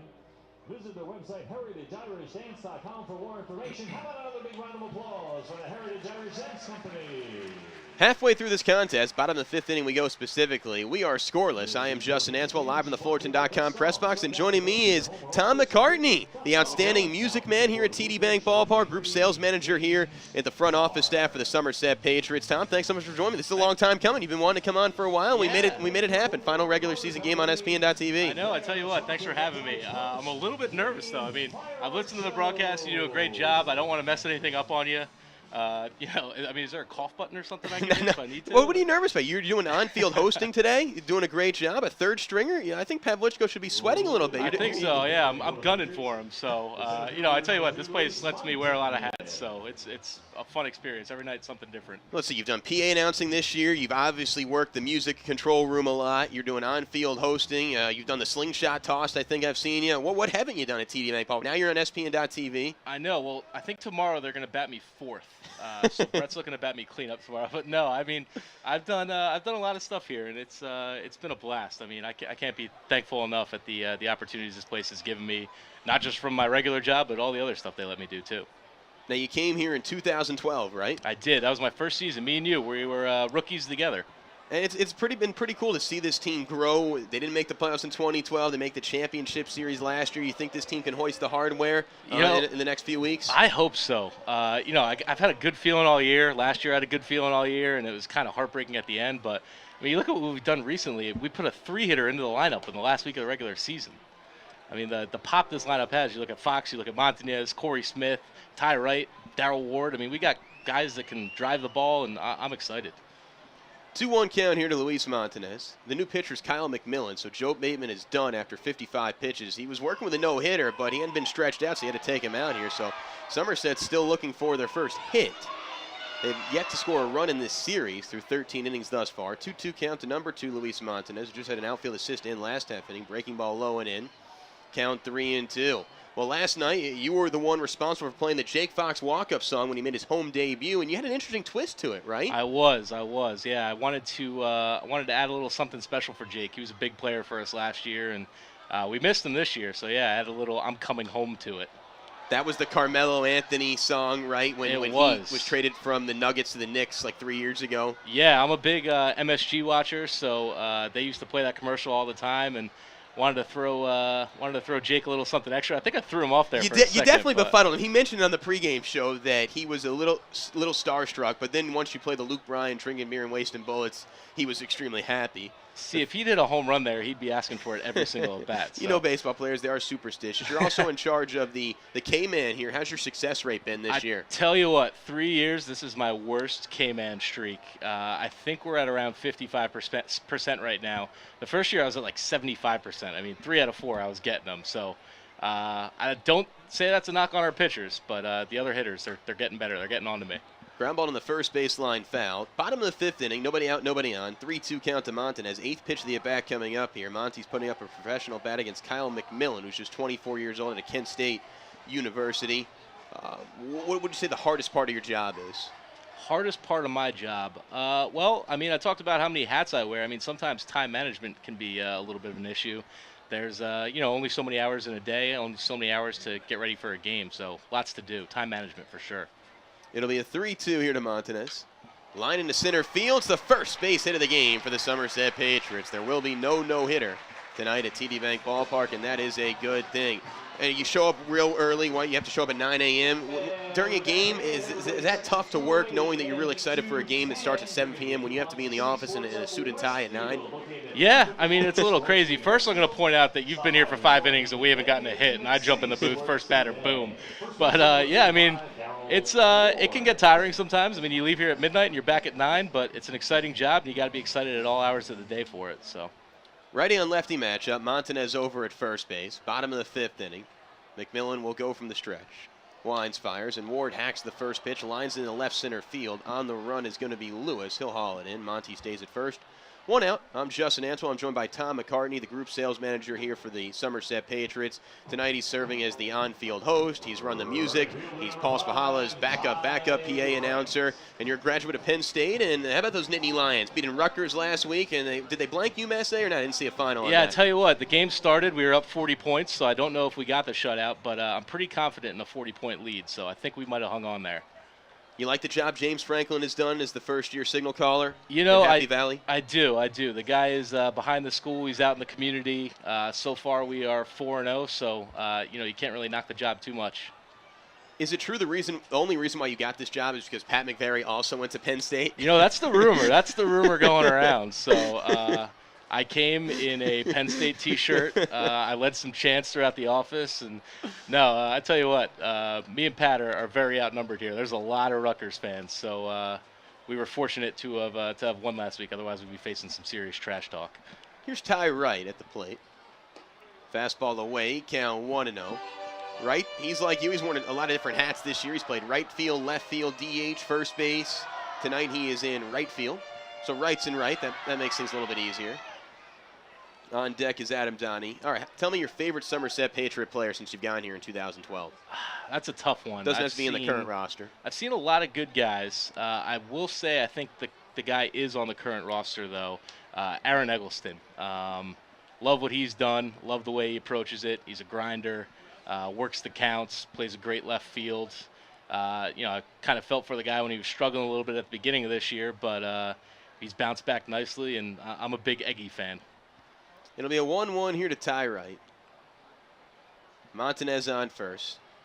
McMillan trying to induce a double play ball to get out of this inning unscathed. Somerset just got their first base hit of the game in this inning. It was a leadoff single up the gut by Montanez, and Ward flew out to left. One thing I also left out about Eggleston, he's one of the nicest guys in the world, too. Can't meet a nicer guy. Throw over to check on Montanez, just gets back in time. There's so many high-character guys, not only on this team, but in the front office as well. You notice it's a real family-type atmosphere in Somerset, Tom, now being here for 3 years? Yeah, I tell you what, and that's a real testament to our leadership. But that's the one thing that everybody says around here. It's so friendly, such a good atmosphere. And you look at our leadership, you look at Brett and John and bringing in these guys. You look at Patrick and Steve. It really all starts at ownership and carries all the way down. We have some great leaders here, and they definitely put the right pieces in place for us to succeed. Of course, Pat McVeary, a Penn State alum like yourself, the reigning Atlantic League Executive of the Year, Mr. Califer, done a tremendous job since the team started in 1998. Somerset, the winningest franchise in the Atlantic League. Here's the 1-1 to Wright. Takes a two-seam fastball in for a called strike 1-2. Wright thought that maybe that was a bit outside, but McMillan gets the benefit of the doubt. Even Shane Spencer has some words for the home plate umpire, Matt Chris. And you're a big Shane Spencer fan. You grew up a diehard Yankees fan, so you got to be happy that Sparky Lyle's manager emeritus and Shane Spencer's the outstanding hitting instructor and third base coach. Yeah, I don't want to make him feel old, but in September of 1998, I was 9 years old. So hitting 4 grand slams and 10 home runs, I think it was. I mean, you couldn't be a cooler guy in my book at age 9. He was Mr. September. Corey Aldridge was Mr. September last year. I know. That was fun. I tell you, that was fun. That was that Game 3 here in the championship series is maybe the best live sporting event I've ever witnessed. And I've seen some good ones. I would have to agree with you. That was a lot of fun. It was magical. Magical. I'm probably responsible for 90% of the YouTube hits on that video. Yeah. I tell you what, that was. I mean, I was doing music that game, obviously, and I'll let you take this one over here. Somebody get tossed? Yeah. Was it Ty Wright or was it Shane Spencer? Now, both were barking at the home plate umpire, Matt Chris. And I think it was Ty Wright who was tossed. And he kept looking back over at Matt Chris. And now Chris is having some words here with Ty Wright. Ty doesn't know what he's done. Now Jody's out to hear the explanation from Matt Chris. So we have 1 out at the bottom of the 5th, runner on first. It was a 1-1 count to Ty Wright, and it was a fastball that, I don't know about you, Tom, but I thought it was a bit outside. It was called a strike. Maybe it hit the black part of the plate. Ty had a few words for Matt Chris, and then I guess he kept jawing with Chris, and Chris eventually yanked him. Now, Spencer had some words, too. I couldn't tell if they were yanking Wright or Spencer. It looks like Wright has been ejected. So if Wright gets out, then your guy Aaron Eggleston may come in for a pinch hit at bat here. We'll have to see what the official wording is. I know somebody was ejected. What do you think here? I think it was Ty Wright that was ejected. That pitch did look a little outside. Right, if Spencer was ejected, he would be over talking with the umps. Yeah, he'd be fired up right now. But this is Wright's second ejection of the season for those keeping track at home. Ty's also a stand-up guy. It looks like he's trying to make amends right now, so I don't know what he could have said, but he definitely didn't like that pitch selection. Ty's a mild-mannered Southern guy. I don't know what he could have said. He's like Brett Jody, and Jody has some words now. They want to get an explanation here. I did see someone got a hook. Maybe they're going to take that hook back. I don't know. I don't see Aaron Eggleston in the on-deck circle or anything. Going to keep Ty Wright in the game or not? Anyways, we're scoreless in the bottom of the 5th inning, 1 out. I'm joined by Tom McCartney, the outstanding music man here at TD Bank Ballpark. You're in charge of the music. All right. What's your favorite walk-up song that you've gone to play for someone? Whew, my favorite walk-up song. Well, I'll tell you what, Johnny Tucker's Coming to America song, The Soul Glow, that still makes me laugh 3 years later every time. That's funny. I like his sense of humor. I tell you what, last year, like I was saying before with that playoff game, Corey Aldridge doing music Bands for that him. make her dance. When that song came on, every at-bat, the crowd got progressively louder and louder with each home run. So that was a cool experience. I don't know if I necessarily like that song the best, but the atmosphere with it, that was great. Ty Wright still having some words here with the umpires. He's definitely been ejected. I'm just waiting for somebody to come out and take his spot in the batter's box. It's a 1-2 count, 1 out, bottom of the 5th inning. We're scoreless here on WCTC and SPN.TV. And here's your man, Aaron Eggleston. He's grabbed the bat, and he's coming to the batter's box. Ty Wright is going to exit this game. He'll have to watch SPN.TV and listen to our interview and watch our interview in the clubhouse in the first base line. Now Jody's been tossed! Oh, Brett Jody's been tossed! And Jody is getting into it right now with Matt Chris. Oh, Jody's lost his hat! And he is getting into it right now. So now we have 2 extra wide viewers and listeners. Oh, look at Jody's face. It is all red right now. He has lost it. Brett Jody has lost it. This is, I believe, Jody's second ejection of the season, and he has lost it. The 6'4", tall, lanky Jody is the nicest guy you'll ever meet. Mild-mannered Southern gentleman, and for him to lose his cool speaks volumes about the missed call that was made at home plate. Yeah, I tell you what, I've never seen Brett this fired up. I mean, he's one of the nicest guys around. Make a bagel with him every Friday morning, and he's always good-natured and laughing. So to get Brett that fired up, I don't know, had to be a bad call. So Jody is done. That means Shane Spencer and Corey Dahmer will take over the managerial duties as Jody receives a... Jody's going back out for more! He wants a double dose of arguing. And he's still having some words with Matt Chris right now. This ejection's been going on for about 10 minutes. They must really like you as color commentator. I think Brett ejected the umpire. Are you allowed to do that? We saw Butch Hobson round the bases 2 weeks ago in Lancaster.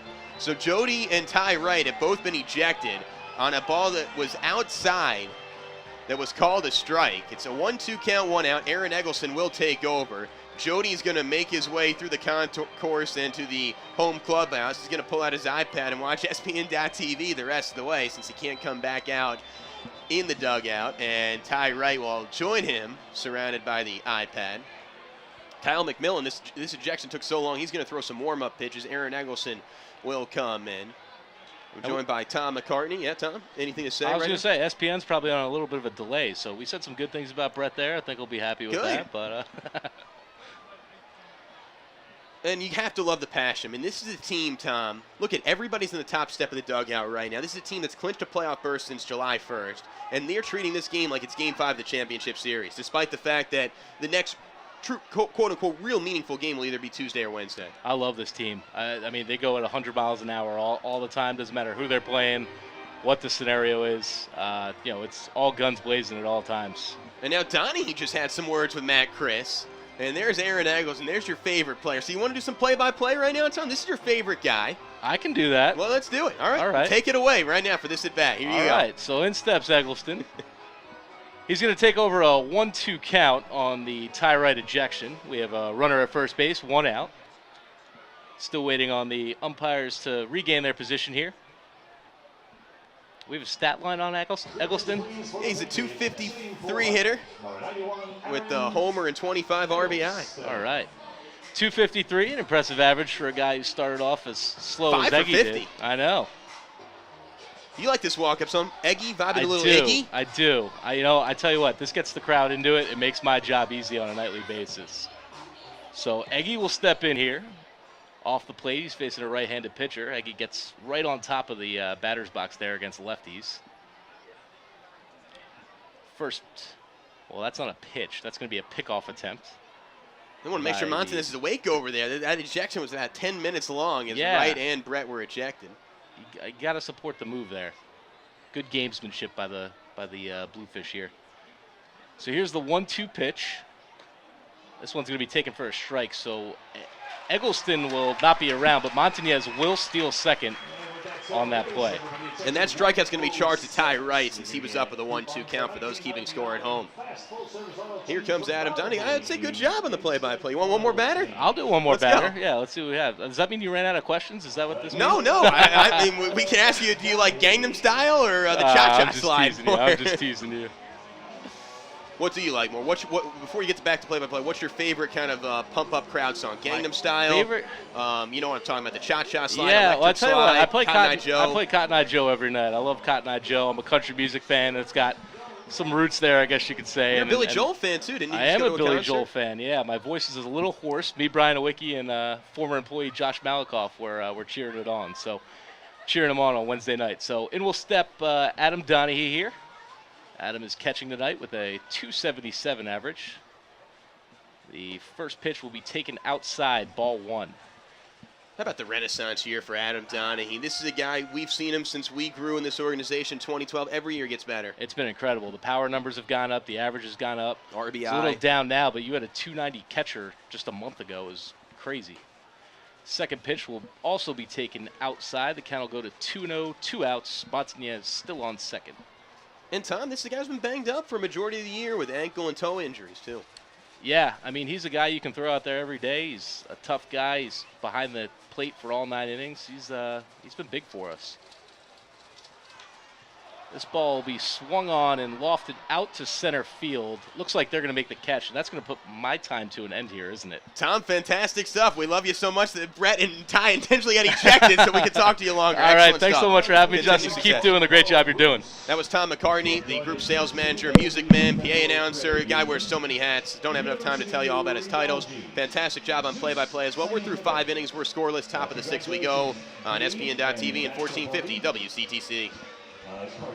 Everybody loves coupons. Now you can save money every day. Watch your mailbox for the big red, white, and blue money mailer envelope. Inside, you'll find valuable coupons to save lots of money on things you use every day. In the money mailer envelope, you'll find savings from your favorite local restaurants, plus savings on auto care and home repairs. Save on picture framing, house cleaning, hair care, tanning, massage, eye care, and more. There are even more money-saving coupons online. Visit moneymailer.com. Start saving now. To advertise, call 1-800-MAILER1. 1-800-MAILER1.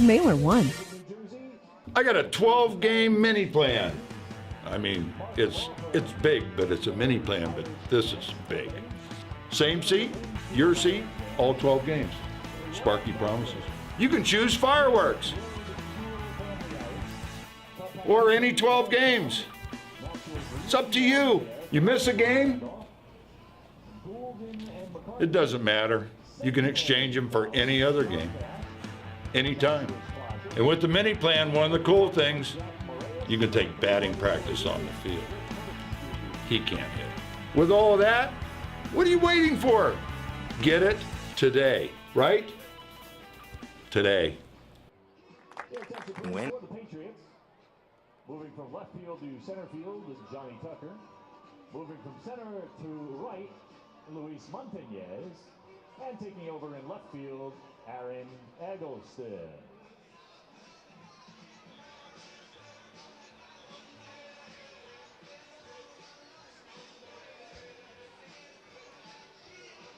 Mm-hmm.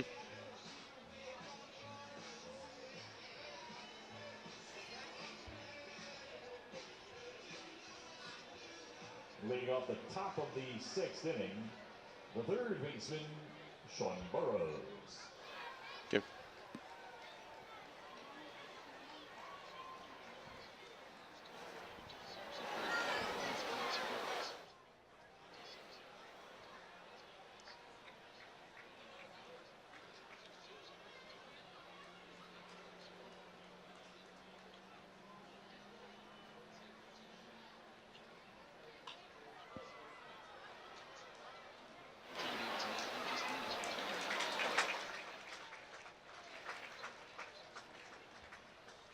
Back at it here in the top of the 6th inning. First batter flies out to shortstop. So 1 out in the top of the 6th. We're scoreless.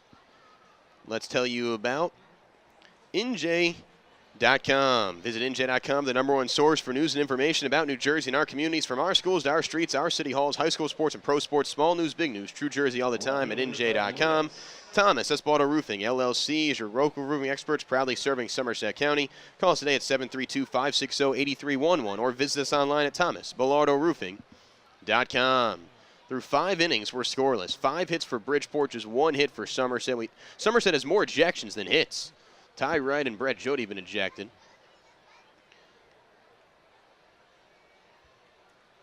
And they only have 1 hit. That was by Montanez.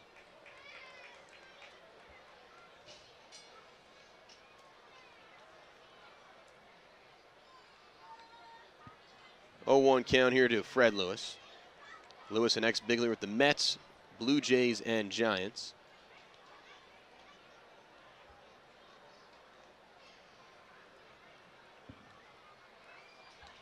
Erik Arnesen remains in the hill. He's at 70 pitches right now. Top of the 6th inning. There's some stretching going on in the bullpen. Fastball away. Count 2-1.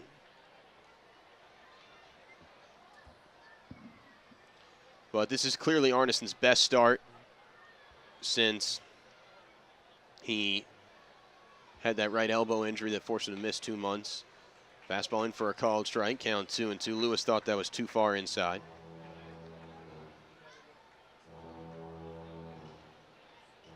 Let's check in some Atlantic League scores here real quickly. There's a wait for the computer to refresh. We'll eventually get to those. 3-2 count here to Lewis. 1 out, no one on in the 6th.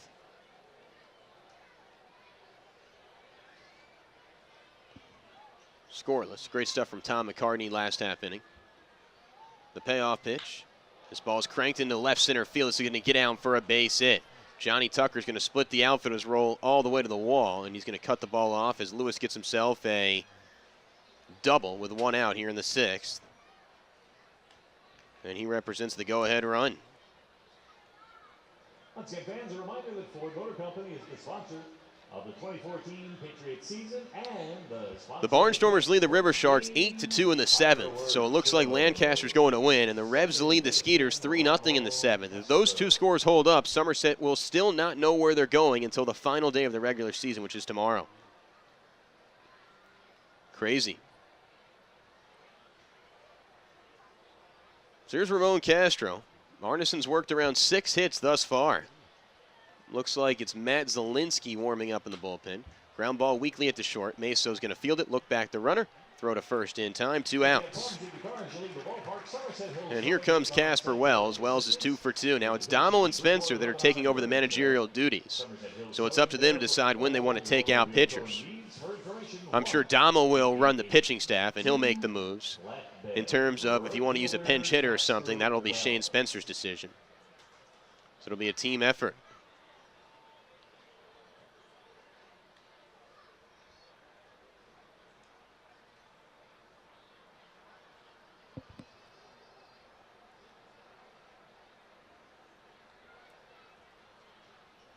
Here's Casper. He has 2 of the Bridgeport 6 hits.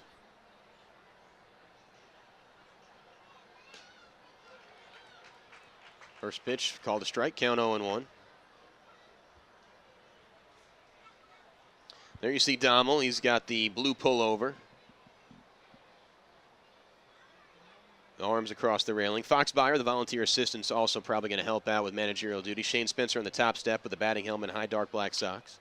Grounded the third base line foul. 0-2 count, 2 outs, top of the 6th. We're scoreless.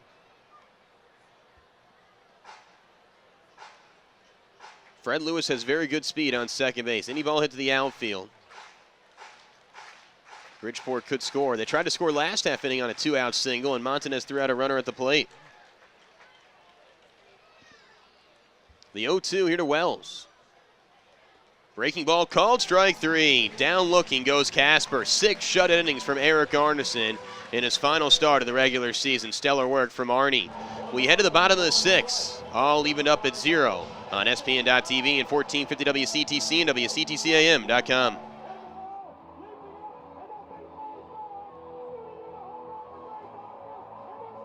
Fans, you never know when the next great playoff moment could happen, but we know the next playoff game will be this coming Friday night, the 26th, right here at TD Bank Ballpark, and we'll also have a post-game fireworks show, so join us for Game 3 of the Liberty Division Championship Series next Friday night at 7:05. All right, fans, for once we're going to have you direct your attention to the third base side of the field. It is time for our Suburban Discount Tire Dizzy Bat Race. I have Kirk and Jim versus Corey and CJ. Lots of trash talk going on in that tunnel, so let's see if we can get a winner here. You guys ready to spin? On your mark, get set, go. So this is a relay race, a little unconventional compared to our regular Dizzy Bat. One team's going to go down there, tag them. Once they do, they can stop spinning and run back. We're going to get them nice and dizzy here. Jim says he's a 2-time champ. All right, guys, 3, 2, 1, teammate, go. Keep spinning down there, guys. Keep spinning.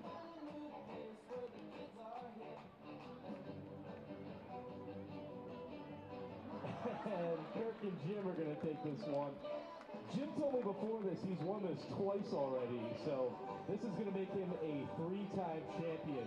I don't know if we've ever done that before, but I'm willing to say he's the first. I'm going to make a round of applause for all of our contestants in the Suburban Discount Tire Dizzy Bat Race. They're the one-stop shop for all of your tire and automotive needs.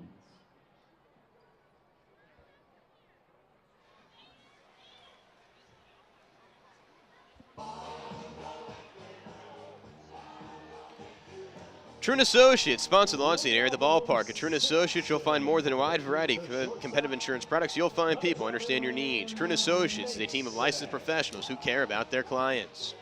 Bottom of the 6th we go. Mike Lawrence producing on the radio side of things. Our broadcast venue production crew producing things on the TV side of things. I'm Justin Answell. Scoreless, bottom 6.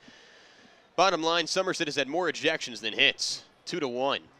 Wright and Jody are gone after arguing a call last inning. The only hit for Somerset was in the 5th leadoff single by Montanez. Here's Edwin Masonette. 0-1 count, nobody out, nobody on, bottom 6, no score. The 0-1. Blooper in a shallow center field. This will drop for a base hit. And the leadoff man's aboard for the 2nd straight inning.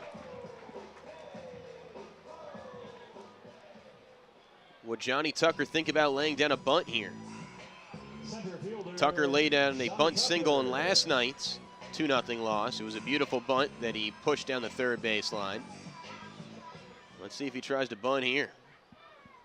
Tuck's hitting .263, 2 homers, 34 RBI. He's 0 for 2. Somerset has 8 hits in the series, no runs to show for it. Masonette's going. It's a call to strike. Throw to second, not nearly in time. It's a stolen base for Edwin Masonette. So good job by Meso to get himself in scoring position. That's his 12th steal in 15 attempts.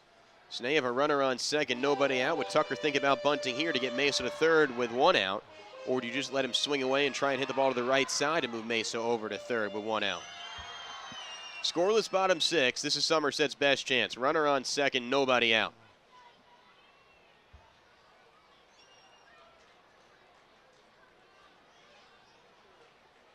With his tippy toes in the grass is Sean Burrows, the third baseman. It'll be a 1-0. Tucker does not show bunt. He's going to swing, and he's going to hit this one to right center field. James Simmons goes back. He makes the catch. Masonette's going to try and tag from second. The throw from Simmons to third is going to be not in time. Head first slide to third from Meso. So productive out by Johnny Tucker. Single stolen base. Fly ball to deep right center field. Moves Meso over from second to third. And now Somerset is set up. The go-ahead run is 90 feet away. And here comes Jeff Dominguez, who's 0 for 1 with a walk. His roommate is Edwin Masonette. He would love to drive in Meso right now. Dominguez hits .467 with the runners in scoring position. He's 0 for 1 tonight with a walk. Infield in, 1 out. Somerset is looking for their first run in 14 1/3 innings in this series. First pitch is popped up, foul side of third. It's going to go out of play. Count 0-1 here to Jeff Dominguez, who's looking to bring home his good pal Edwin Masonette. You have to do the little things to make a big impact in baseball. Getting runners in from third with 1 out. Infield in, outfield straight away. We're scoreless in the bottom of the 6th. Meso has great speed. Any ball hit even to medium outfield depth, he's going to be going, and he'll put pressure on the Bluefish. The 0-1. Low and in, count 1-1. Dominguez is one of those guys you want up in spots like this. He just seems to always rise to the occasion. He's had some big-time hits this year. He has a walk-off hit already this year.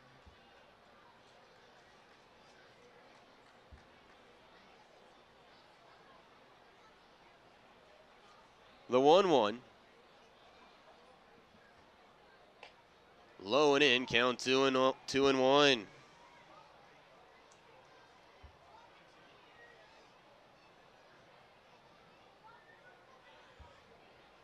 This has been one of the few opportunities that Somerset's really had all series. Need to cash in here. The 2-1. Arnesen can be eligible for the win if the Patriots get a run here. Line in the netting behind home plate, count 2-2. Scoreless bottom 6, 1 out runner on third. If Domo strikes out here, they may intentionally walk Jake Fox to get to Corey Smith. We'll cross that bridge when we get there. The 2-2 here to the switch hitter Dominguez hitting from the left side. Is on its way. Foul tipped off the glove of the catcher. Count 2-2. As the home plate umpire will ask for a fresh set of white pearls.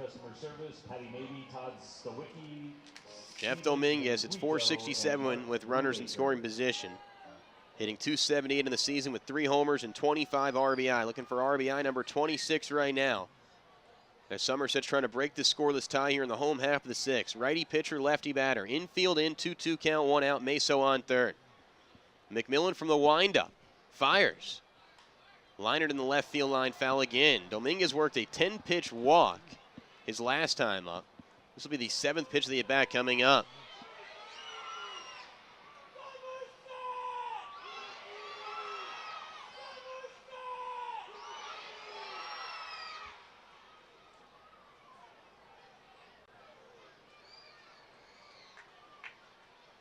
The 2-2 here to Domo. Breaking ball lays off. Good stop by Billy Gonzalez. Always dangerous to throw a splitter and a breaking ball in the dirt with a runner on third. You really have to trust your battery mate. And another full count at bat worked by Domo.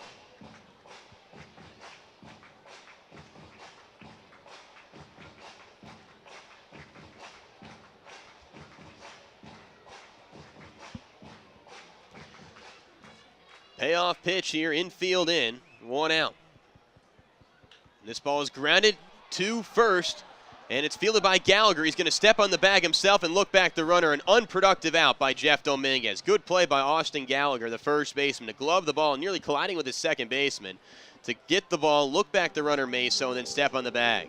And here comes Jake Fox, so an unproductive out right there. 3 unassisted put out. And let's pause for 10 seconds. Station identification, the Somerset Patriots Baseball Radio Network.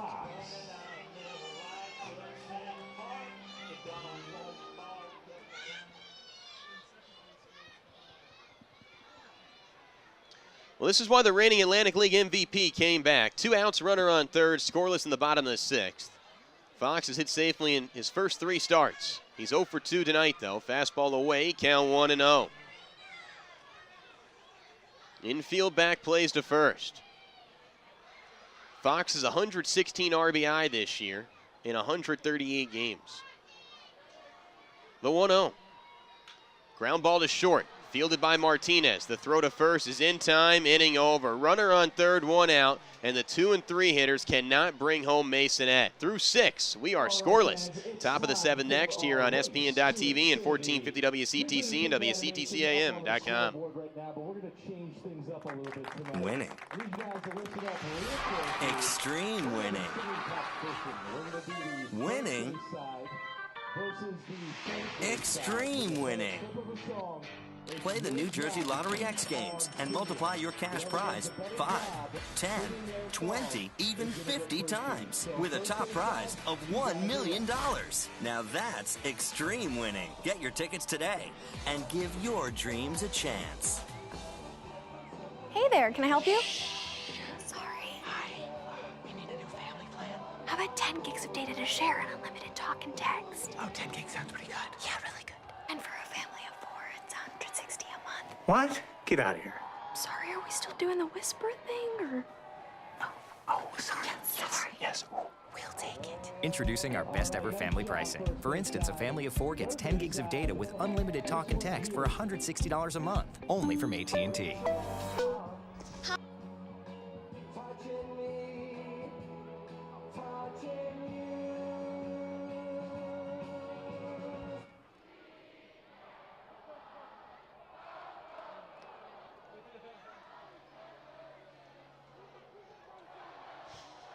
Mr. Spy, what do you got? He's going third base side. You guys are getting a frisbee.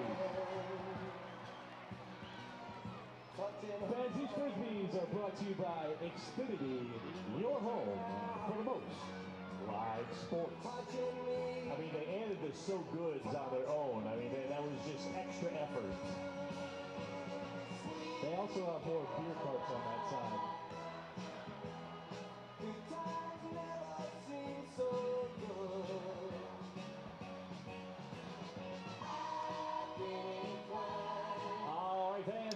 Reps Minute Supply, the Ultimate Fitness store, wants to pump you up. From treadmills to home gyms, Reps at all at their guaranteed lowest price. With no money down, no payments or interest for 6 months, why wait?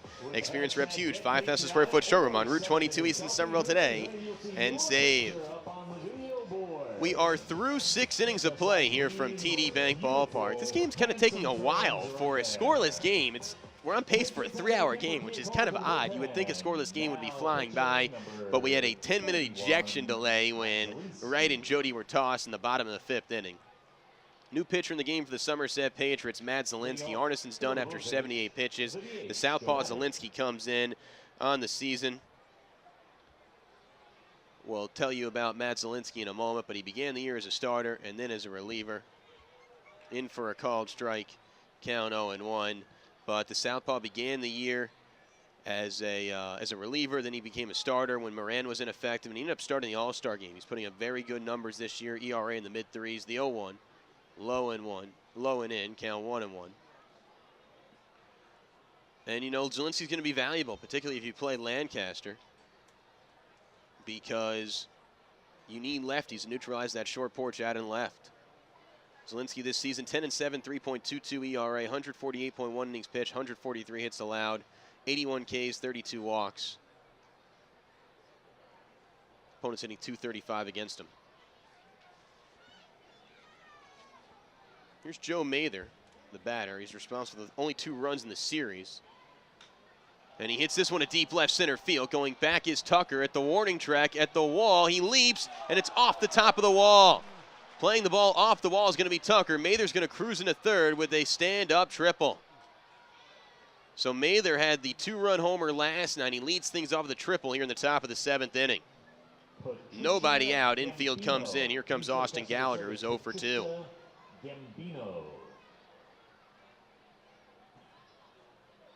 Gallagher made a great defensive play last half inning to keep Masonette over at third. First baseman, Austin Gallagher.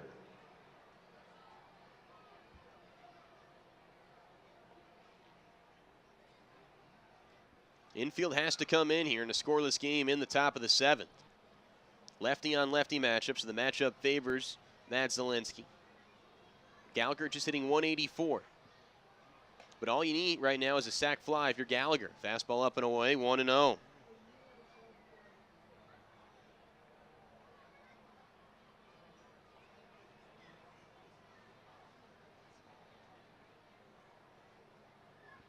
And he rips this one down the right field line. It's going to be fair, and the go-ahead run's going to score. Gallagher's going to motor around first. He's going to chug into second with an RBI double.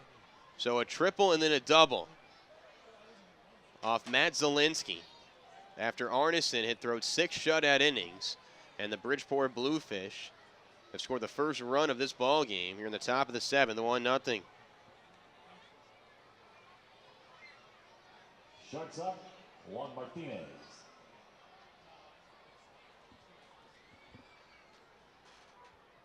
So not an ideal spot here for Zielinski.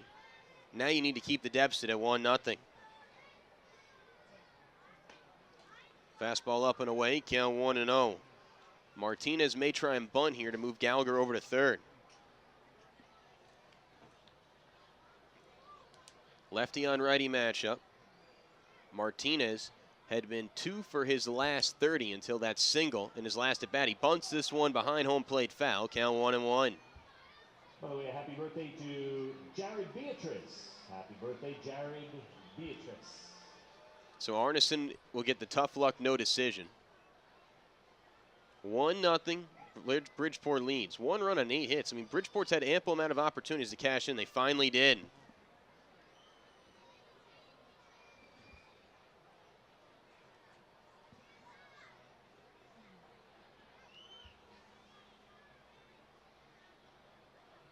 And this ball's bunted foul, count 1-2 here to Martinez. And look, when you're a hitter hitting .233, you got to get down bunts. And now with 2 strikes, Upshaw may take off the bunt sign here. He has not looked good on his 2 occasions. Now his job, hit the ball and try and put the ball opposite way. So Gallagher could get to third and play for an insurance run. It'll be a 1-2. And Z steps off. Maybe he wants to go through the secondary signs with the runner on second. They want to make sure nobody's relaying the signs.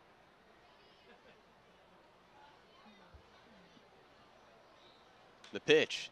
This ball is hitting to left center field and deep. Going back is Tucker. He's going to make the catch. Gallagher's just going to bluff to draw the throw. Tucker has a great arm. Gallagher stays at second. So an unproductive out by Martinez after he could not get down the bunt. F8 if you're scoring at home. 1 out, top 7. 1-0 Bridgeport leads.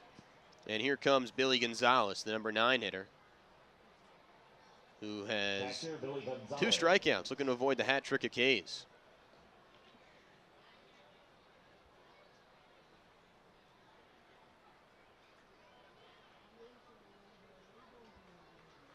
Gallagher does not run well at second, so a base hit to the outfield does not necessarily plate a run.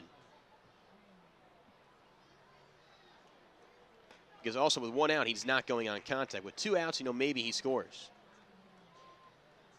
Let's refresh the computer and check on some of the other Atlantic League scores that we were keeping an eye on. The Barnstormers are up 10-3 in the 7th, and the Rebs are up 5-0 in the 8th. If those two scores hold up, we still will not know who the Somerset Patriots are playing. We'll have to wait till tomorrow night. Wow.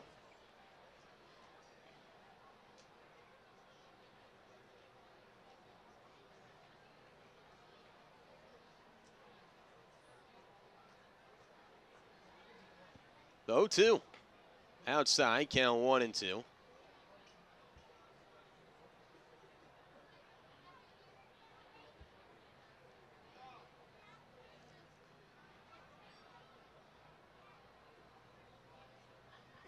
The 1-2. Fouled in the netting behind home plate. Count remains 1-2.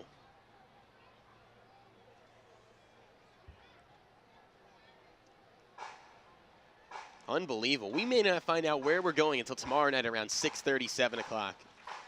And it could be Texas. And we would have about 12 hours to turn around and get a flight. The 1-2. Called strike 3. Down looking goes Gonzalez. He is 0 for 3 with 3 Ks.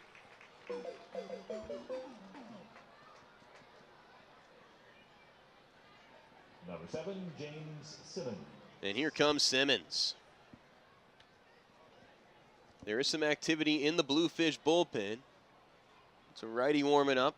Looks like number 24 is on the hill. That's Jeremy Accardo, the ex-Long Island Duck and ex-Bigler with the Giants and the Blue Jays.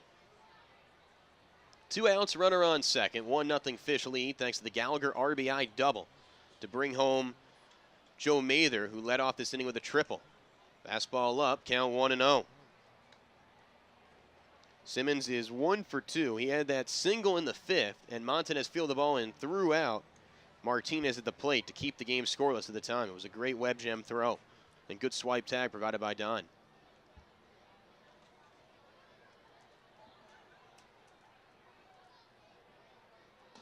Swing and a miss, count 1-1.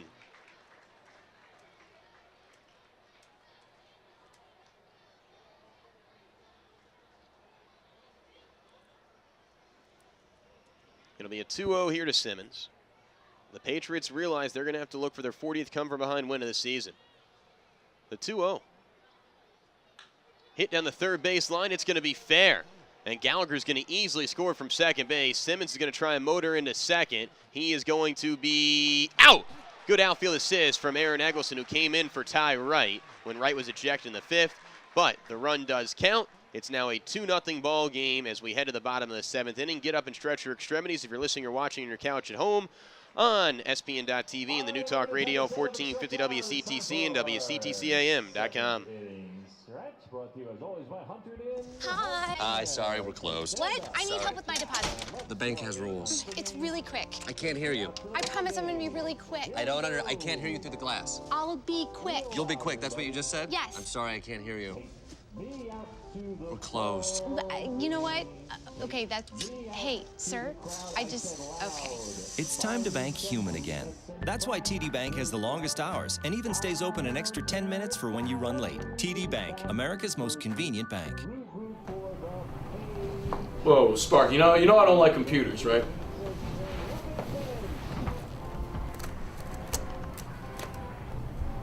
What's this, Somerset Patriots Media Network?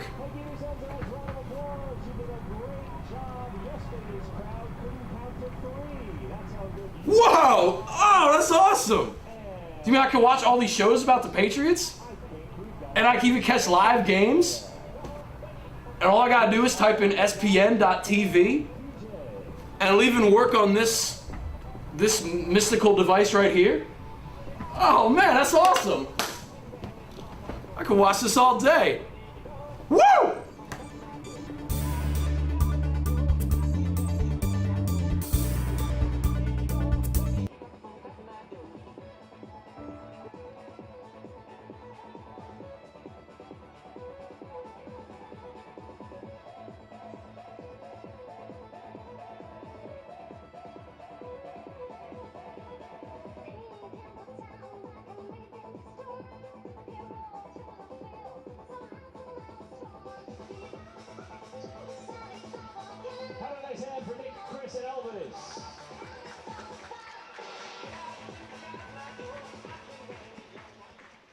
Bridgeport 50 game brought to you by Dust Off. Keep it clean, keep it new, keep it dust off. The Somerset County Education Association supports the outstanding public school employees that make your child's education possible.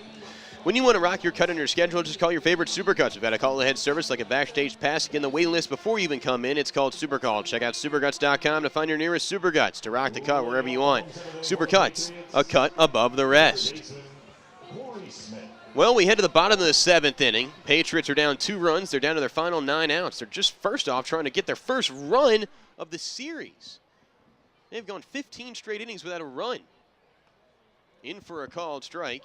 Count 0-1. And if you go back to Thursday's game, the last time the Somerset Patriots scored a run,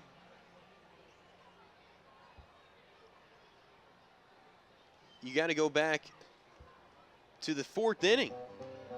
So they've gone 20 straight innings without a run scored, dating back to Thursday. 20 straight innings without a run for this team, the best team in the Atlantic League. And they're facing teams like Bluefish and Blue Crabs. The 1-1 here to Smith. Low and in, count 2-1. The new pitcher is going to be Jeremy Accardo. The ex-Long Island Duck is in for the Bridgeport Bluefish. Accardo, 6 foot, 195-pound righty from Gilbert, Arizona. He's an ex-big leaguer with the Blue Jays and the Giants. Numbers for Accardo on the season, 4-7 in 59 games, the 4.48 ERA. 2-1 count here to Smitty. Low and away, count 3-1. These may be the final few weeks that Corey Smith plays professional baseball.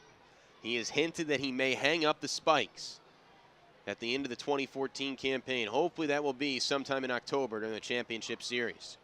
The 3-1 to Smith, nobody out, nobody on. Patriots trail 2-0 in the 7th.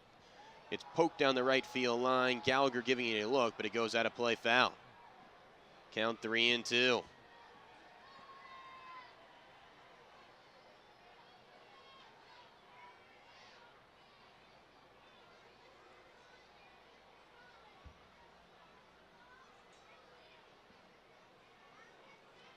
It'll be a payoff pitch here to Smith.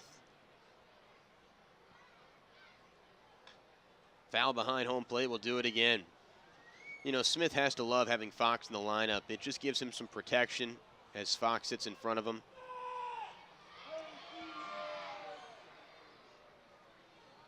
Nobody out, nobody on, bottom 7, 2-0 Patriots trail.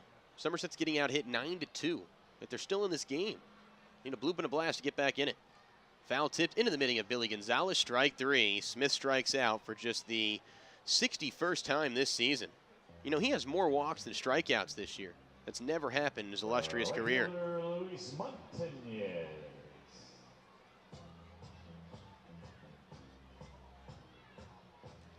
And here comes Montanez. Montanez picked up Somerset's first hit of the game. That was in the 5th inning.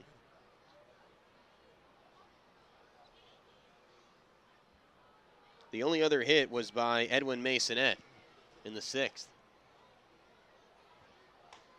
In for a called strike, count 0-1. Look, Somerset had a chance last inning. It was a 0-0 game in the bottom of the 6th, runner on 3rd, 1 out.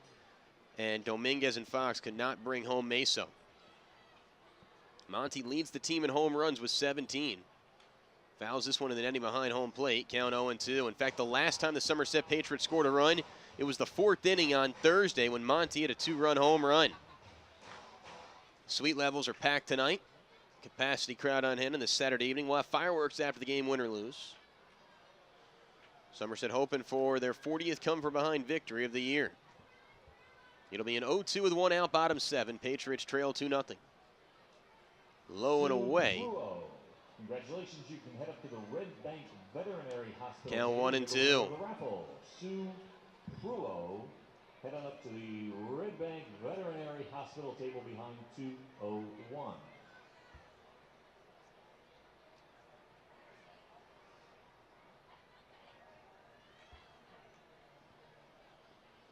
It'll be a 1-2. Low and away. Count 3-2. Count 2-2. Check that. 2-2 count to number 2, Luis Montanez. The Patriots are down 2-0. Still can't get over the fact this offense has not scored a run in 20 straight innings. The 2-2. Ground ball to first, fielded by Gallagher. He'll step on the bag himself. The assist to put out. 2 away. They have as many ejections as they do hits tonight. And here comes Darryl Ward, who's 0 for 2.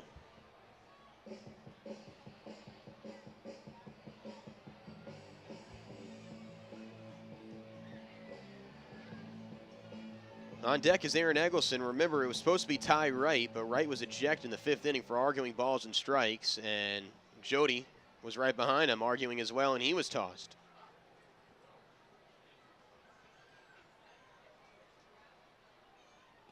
First pitch low and away. Count 1-0 here to Ward. This is not the ideal time where you want the offense to get quiet as the postseason looms in just a couple days. The 1-0. Swing and a miss. The bat goes flying. Look out! Right behind the first base dugout. Looks like everybody's okay. The bat goes flying beyond the first base dugout. Good job by the ushers to check on everyone and make sure they're okay. Ward is asking for the bat back. Now, hopefully that fan who picked up the bat is compensated with free postseason tickets, a free order of chicken fingers, an autographed baseball, a team poster. You know, in the big leagues, if your bat goes flying in the stands, well, you know, you can let the fan keep it because you have so many bats. Here in minor league baseball, everybody's on a bit of a budget, and everybody needs their bats. So hopefully that fan is ushered maybe a voucher to the team gift shop. Oh, class act by Johnny Tucker. He just tossed the fan a bat. Well, that's great stuff from Johnny Tucker. Hit on the first baseline, foul 1-2. That's a real classy gesture. You know, that's one of those things you don't see in the box score, but that's real. That was a real sweet, compassionate move by Johnny Tucker to realize that fan had to give up the bat, and then he just got a bat. There's that bat right there if you're watching on SPN.TV. He got himself a brown bat instead of a black one, but he got a bat nonetheless. And that's a good job by Johnny Tucker there to realize the circumstance, to show some sympathy for the fan who had to give up the bat. And I understand why Ward wanted it back. Low and in, count 2-2. You know, you would never see that in the big leagues because the fans would just keep the bat. So no longer, that guy does not need chicken fingers anymore. If somebody went to go get him some, he got a bat. That's enough. I'm sure he wouldn't mind free chicken fingers. It'll be a 2-2 to Darryl Ward with 2 outs in the bottom of the 7th. 2-0 Bluefish lead, thanks to the 2 runs last half inning. This ball is hit to first, caught by Gallagher, inning over. Through 7, Patriots trail 2-0 on SPN.TV and 1450 WCTC and WCTCAM.com. When my son needed a children's hospital, I wanted the best. Leading pediatric specialists, right-size technology, and a campus where they don't just practice medicine, they teach it. A place where nurses set the standard for award-winning care and children are treated as more than just patients. I'm grateful I found everything he needed at Rutgers Robert Wood Johnson Medical School and the Bristol Myers Squibb Children's Hospital at Robert Wood Johnson University Hospital. Kids are the only specialty.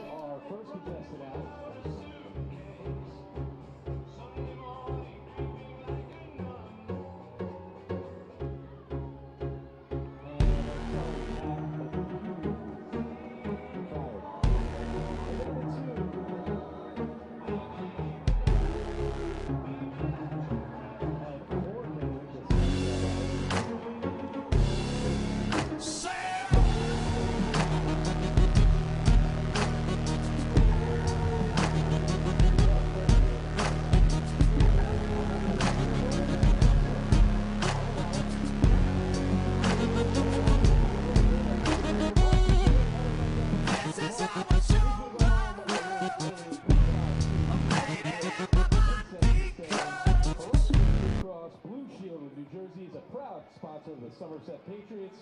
For more information, visit horizonblue.com. Time to check the Miller Lite out of town scoreboard. Blue Jays over the Yankees, 6-3. That was the final.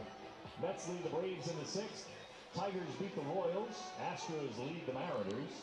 The Nationals getting shut out by the Marlins. In college football, Rutgers defeats Navy 31-24. And from the Atlantic League, Lancaster leads Camden 10-3. Southern Maryland and Long Island are tied, and York is shutting out Sugarland in the 8th inning, 5-0. Wellman Home Services, plumbing, heating, electric, and air since 1962. Open 7 days a week, 24-hour service. WellmanHomeservices.com is the website. The phone number is 888-WELTMAN. Thanks so much for everybody for tuning in, spending part of your Saturday evening with me. 65 degrees and pleasant outside. Bluefish taking the Patriots, middle game of this 3-game set. We're in the top of the 8th inning. Somerset lost 2-0 last night, and they're down 2-0 tonight. Getting things going will be Sean Burrows, who's 0 for 3. Matt Zielinski remains in the hill. This is his second inning of work. He gave up 2 runs last inning. He'd be in line for his 8th loss. In for a called strike, count 1-2. This is only Zielinski's 5th relief appearance of his career. He's been a starter in all 4 years that he's been playing pro ball. He's 26 years old from Southampton, Pennsylvania. Swing and a miss, strike 3, 1 out.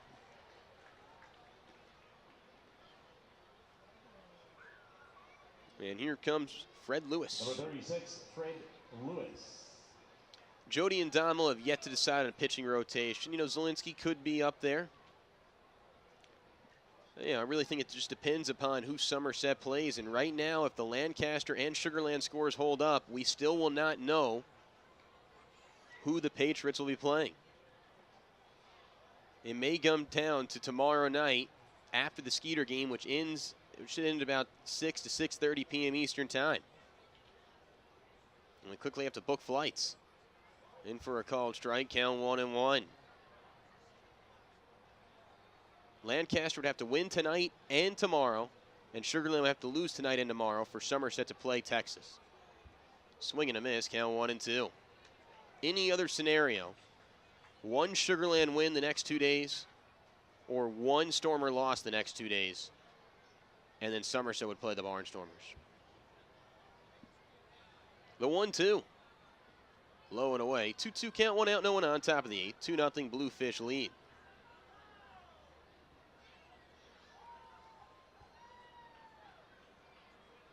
Zielinski wheels deals. Hit off the Bridgeport dugout foul. We'll do it again. What makes this Atlantic League so cool is that you could have guys that have never played affiliated ball like Matt Zielinski and go up against longtime big leaguers like Fred Lewis. Just a fascinating league, and that's the case right now.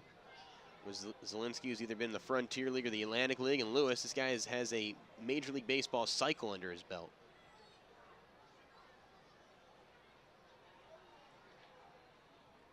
It'll be a 2-2.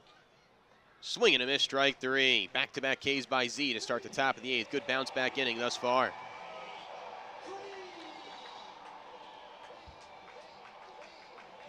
And here comes Ramon Castro's 1 for 3. Z looks sharp in this inning after maybe a rocky 7th. Maybe he just wasn't used to being in the bullpen because he had been a starter most of this year. In fact, he started the All-Star game 2 months ago. Z rocks, fires. Grounded to the right side for a base hit in between Ward and Dominguez. 3rd hit of the series for Castro, 2nd this evening. 2 outs, runner on first. Here comes Wells, who has a multi-hit game. 10 hits for Bridgeport. Somerset only has 2, yet somehow Somerset is still within reach as they're only down 2. You feel like Bridgeport should be up at least 6-0 in this game. Boof Bonser is warming up, the ex-Minnesota Twin.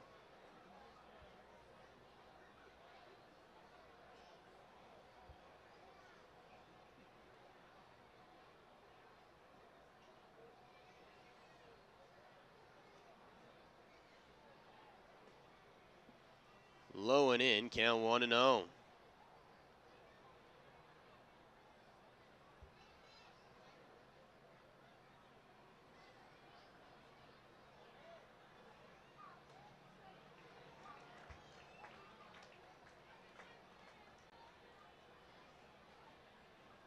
One count. Looking into the bottom of the 8th inning, Somerset would send up Eggleston, Donahue, and Masonette, lower 3rd of their order. Swing and a miss. Count 1-2. Zielinski trying to strike out the side. He got Burrows swinging. He got Lewis swinging. He gave up a soft single to Castro, and now he's ahead 1-2. Here to Casper, the friendly right fielder. 2-0 Bluefish lead. Top of the 8th. 2 outs. Runner on first. Wells trying to avoid his 2nd strikeout of the evening. And the 1-2 will not be made. They throw over and check on the runner. Nothing doing.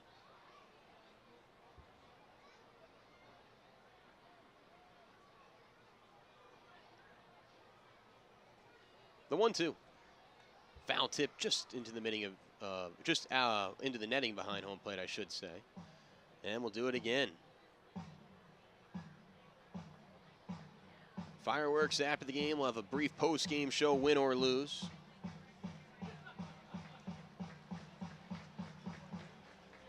It'll be a 1-2 with 2 outs.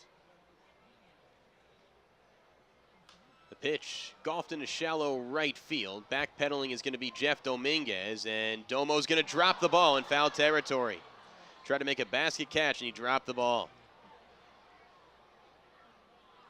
So Domo hasn't had a great game. Runner on third, 1 out. Grounded out to first base. Runner stayed put at third, and now he drops a, I wouldn't say it's a routine pop-up, but it's a play that should have been made down the right field line.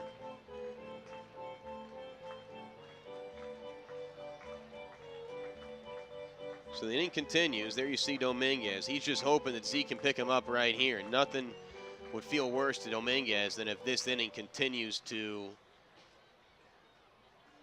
go on for Bridgeport's sake. It'll be a 1-2. Change up away. 2-2 count, 2 outs. 2-0 Bridgeport leads, top of the 8th.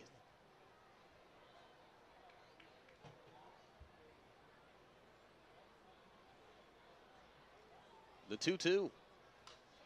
Popped up. Shallow right field. Dominguez going back. And now Montanez calls him off and he makes the catch. Inning over. Through 7.5. 2-0 Bridgeport leads. Top of the 8th, bottom of the 8th we go on SPN.TV and 1450 WCTC and WCTCAM.com. BRB. Looking for incredible savings and selection on leading brands of furniture and bedding? Visit Flemington Department Store. Family owned and operated for over 50 years. Our 2-acre showroom features the brands you want, all at exceptional values. Flemington's highly trained furniture experts are not on commission, so you can experience a pressure-free and informative shopping experience. Come explore the best-kept secret in New Jersey at the Flemington Department Store on Route 31 in Flemington. She wants number 1. Somerset Patriots! First pitch cranked to deep right center field. The 1-2, 2 outs, and runners on second and third. Hit to deep left field. Going back is Finnick. Warning track wall. Gone! Strike 3. Got him on the changeup. The 1-0. This ball is gone off the scoreboard. Patriots win. Somerset! For next week, so head on up. All right. Last decision here. You want number 1, number 3 sitting there. I have 5 playoff vouchers for next week. If you switch to box number 3, not only will you get that prize, but you'll get these 5 vouchers. You want to do it? Yeah. He's going to say no. All right, let's see what we're doing number 3. Agreed. And that's going to be the PC Richard & Son tablet. So you missed out on a tablet. Let's see what you're bringing home. How about a hairbrush? Does that work? All right, how about a nice round of applause for Carrie? She didn't get the tablet, but she's a good sport. We're going to give her the playoff vouchers anyway.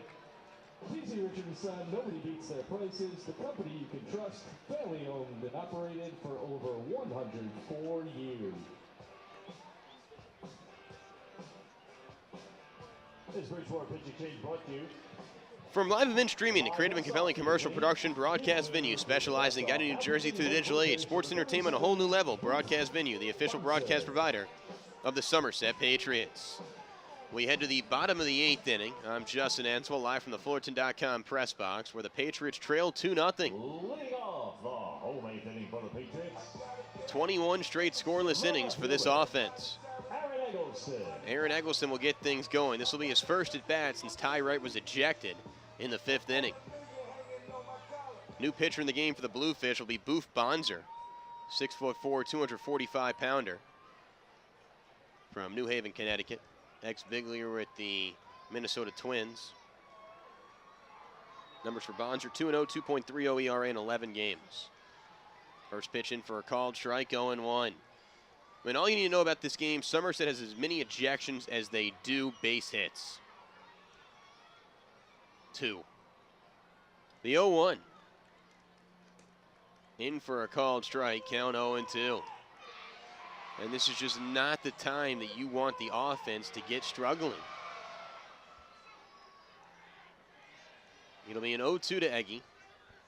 Penultimate game of the regular season.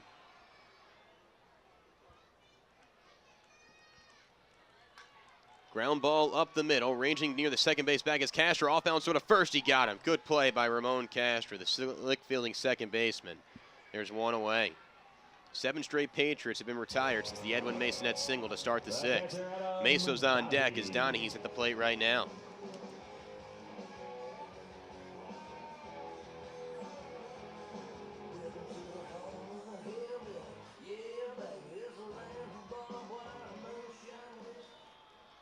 This is our final regular season SPN.TV game. Of course, SPN.TV will be with us for the postseason.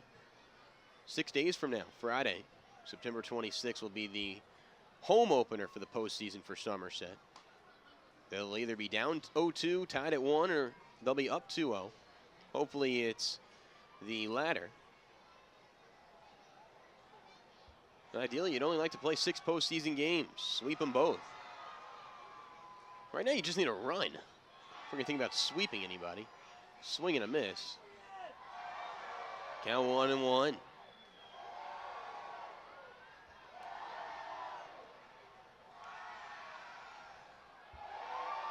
It'll be a 1-1 here to Don from Boof Bonzer. Swing and a miss. Count 1-2.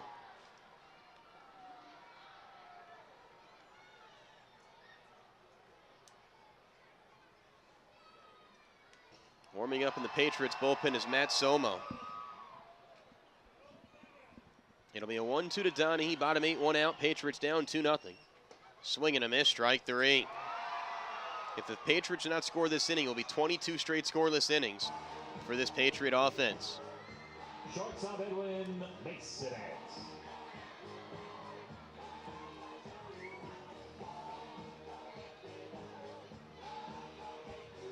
Masonette was the last Patriot to get a hit. 8 straight Patriots have been retired. This has been a bullpen effort from the Bluefish. They have used Bateman for 4, Parr for 2, Accardo for 1, and now Bonzer for a 3rd. 2/3. In for a called strike, 0-2, and that's what Willie Upshaw told me before the game. You know, with Tomooka throwing a complete game shutout last night, their entire pen was fresh. Plus, you can afford to exhaust guys because Bridgeport knows they're not going to the postseason, so you can maybe overwork some relievers that you really like because they have 6 months to rest. You just saw Matt Somo warming up in the pen. Seems like Somo's done warming up. He's ready to come in to start the top of the 9th when we get there. Somerset needs a bloop and a blast. They're down to their final 4 outs. The 0-2. Ground ball hit to second on 4 hops. Glove by Castro. Throw to first in time. Inning over. 9 straight Patriots have been retired by the Bridgeport Bluefish, and the Bluefish have the 2nd worst team ERA in the Atlantic League. We are through 8, 2-0. Fish lead. Top 9 we go on SPN.TV and 1450 WCTC and WCTCAM.com.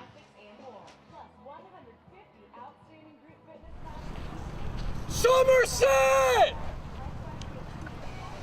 Somerset!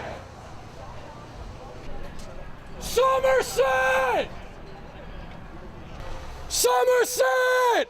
Somerset! Somerset!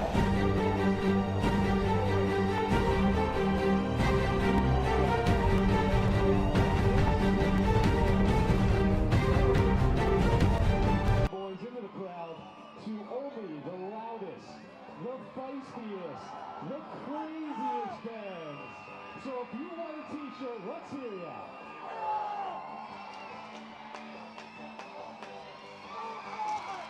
First base side, what you got? Get up.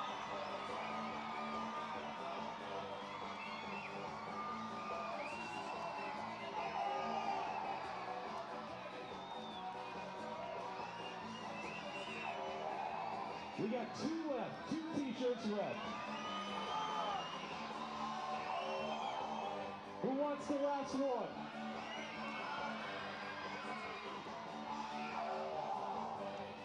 All right, having a round of applause for General Vision and our T-shirt launching intern.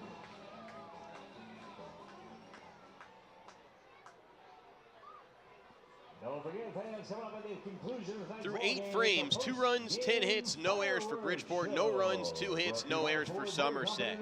Top of the 9th we go, new pitcher. No, they're going to keep Matt Zielinski in the ballgame. I thought they would go to Matt Somo, but they're going to stay with Matt, and they're going to keep Matt Zielinski in.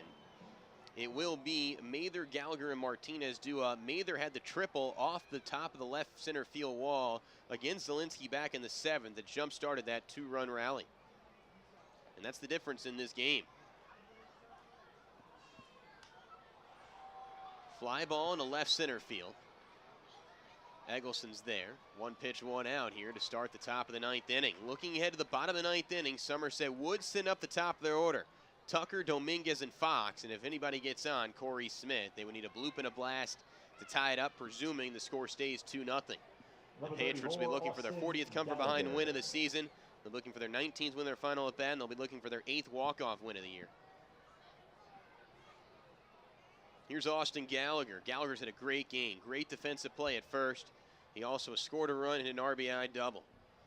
This capacity crowd's not going anywhere. They know how resilient Somerset's been, plus their fireworks after the game. And the common denominator amongst all Atlantic League fans is fireworks.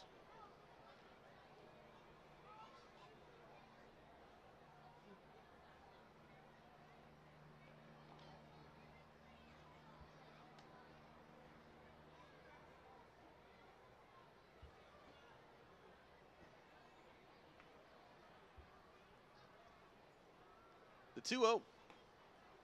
In for a called strike, count 2-1.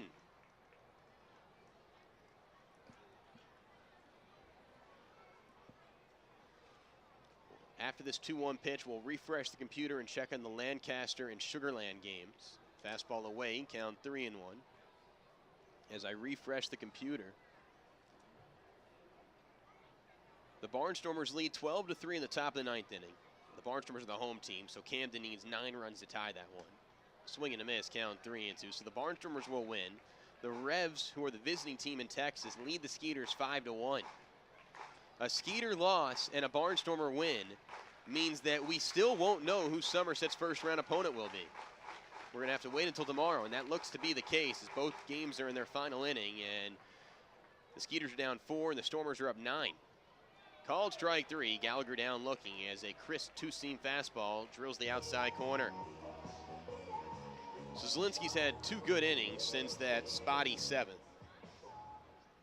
2-0 Fish lead, top of the 9th, 2 outs, no one on. Here comes the one and only Juan Martinez.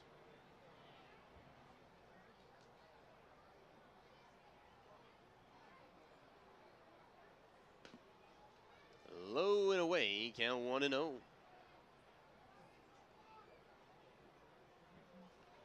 Well, coming up, you can't ask for better guys to hit. Swing and a miss, count 1-1.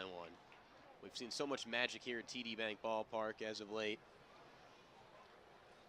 Looks like number 13 is warming up for the Bluefish. That is Tim Gustafson, the all-star reliever. Swing and a miss. So the Bluefish are looking for their second kind of shutout this weekend. They had a complete game, 122-pitch effort from Tomooka. And now they've used a plethora of different relievers. In fact, Gustafson would be the 5th different pitcher of the night as this ball's fly to right. Caught by Monty. Inning over. Bottom 9 we go. Patriots down 2-0. They need 2 to tie, 3 to win. Can they do it?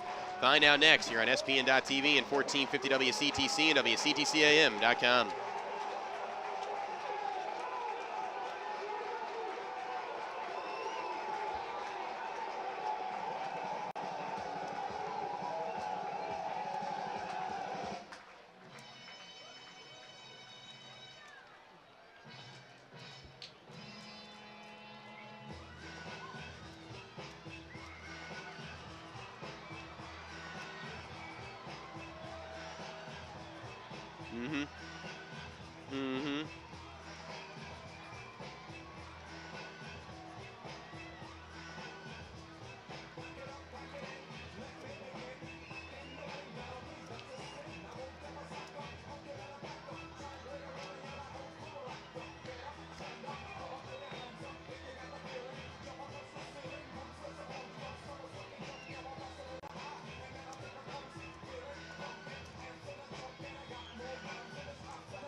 General admission and slider, the mascots are pumping everyone up. We head to the bottom of the 9th inning where the Patriots trail 2-0. They have gone 22 straight innings without a run. The last time they scored a run was the 4th inning on Thursday night's game. They were blanked the final 5 innings on Thursday. They were shut out last night, and they have been silent the first 8 frames of this one in the middle game of this 3-game set. They trail 2-0. Top of the order due up. Tucker, Dominguez, Fox. If anybody gets on, Smith, righty, switch hitter, righty. And the new pitcher is going to be the closer for the Bridgeport Bluefish, Tim Gustafson, looking for a 6th save of the year. 2-5 record, 56 games, 2.43 ERA, 63 innings of work, 50 hits allowed, 70 Ks, 19 walks. Opponents hitting .219 against the righty hurler from Lilburn, Georgia. He has peaked to the AAA level of the Colorado Rockies organization. Somerset needs a bloop and a blast. Here's Tucker, who's 0 for 3.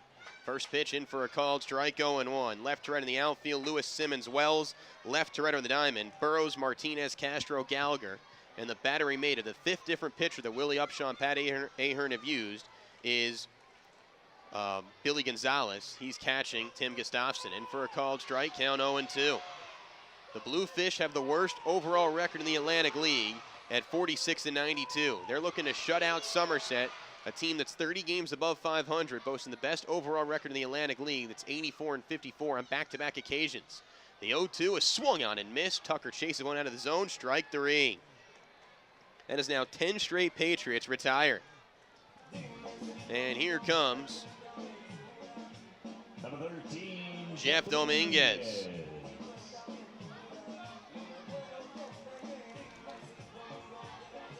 Dominguez has had a subpar game. He's dropped a pop-up down the right field line. He also had a chance to break the scoreless tie in the 6th. Runner on third, 1 out. He grounded out to first base with the infield in. Meso had a hold at third. This capacity crowd's getting into it here. Fireworks do loom after the game, win or lose. The 0-1. Low and in, count 1-1. You would love to get Dominguez on because Jake Fox has 38 home runs this season, and he looms on deck. Fox last year had 4 walk-off hits, 3 on consecutive days. Now, if Dominguez gets on, it would not be a walk-off hit. It would tie the game.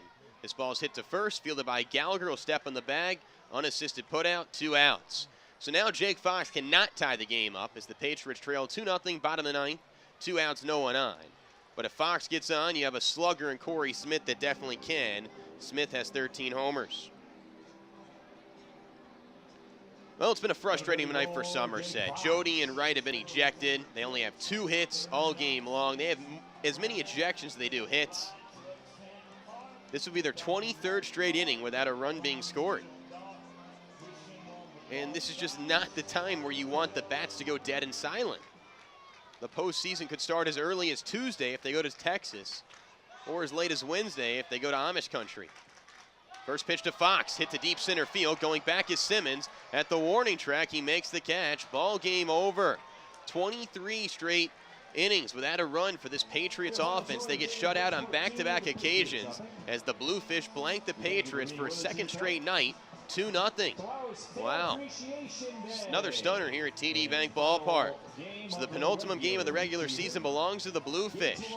They get the win. They're now looking for the sweep tomorrow afternoon. The Patriots will be in salvage mode before the postseason begins on either Tuesday or Wednesday. So we're going to step aside when we come back. We have no highlights for you, but we will recap this game in its entirety. We will look ahead to the pitching matchup tomorrow afternoon and give out some well-deserved thank yous. 2-0.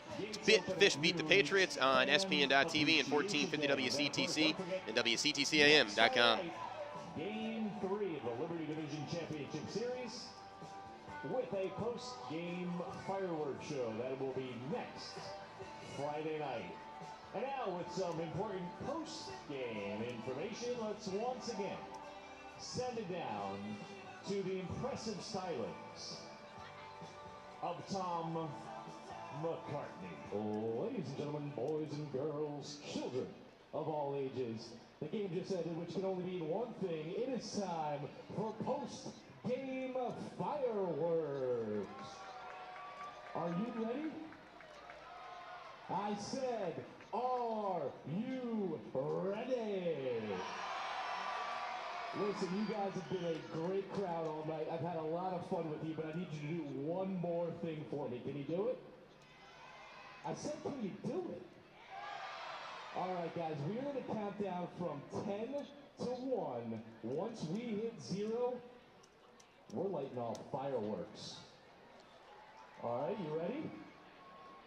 All right, then for the thousands in attendance and the millions watching at home, 10, 9, 8, 7, 6, 5, 4, 3, 2, 1, 0.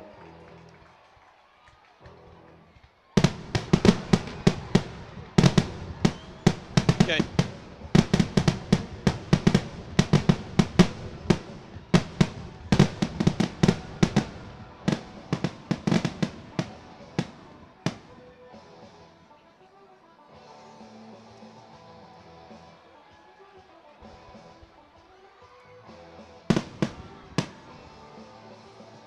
PRB.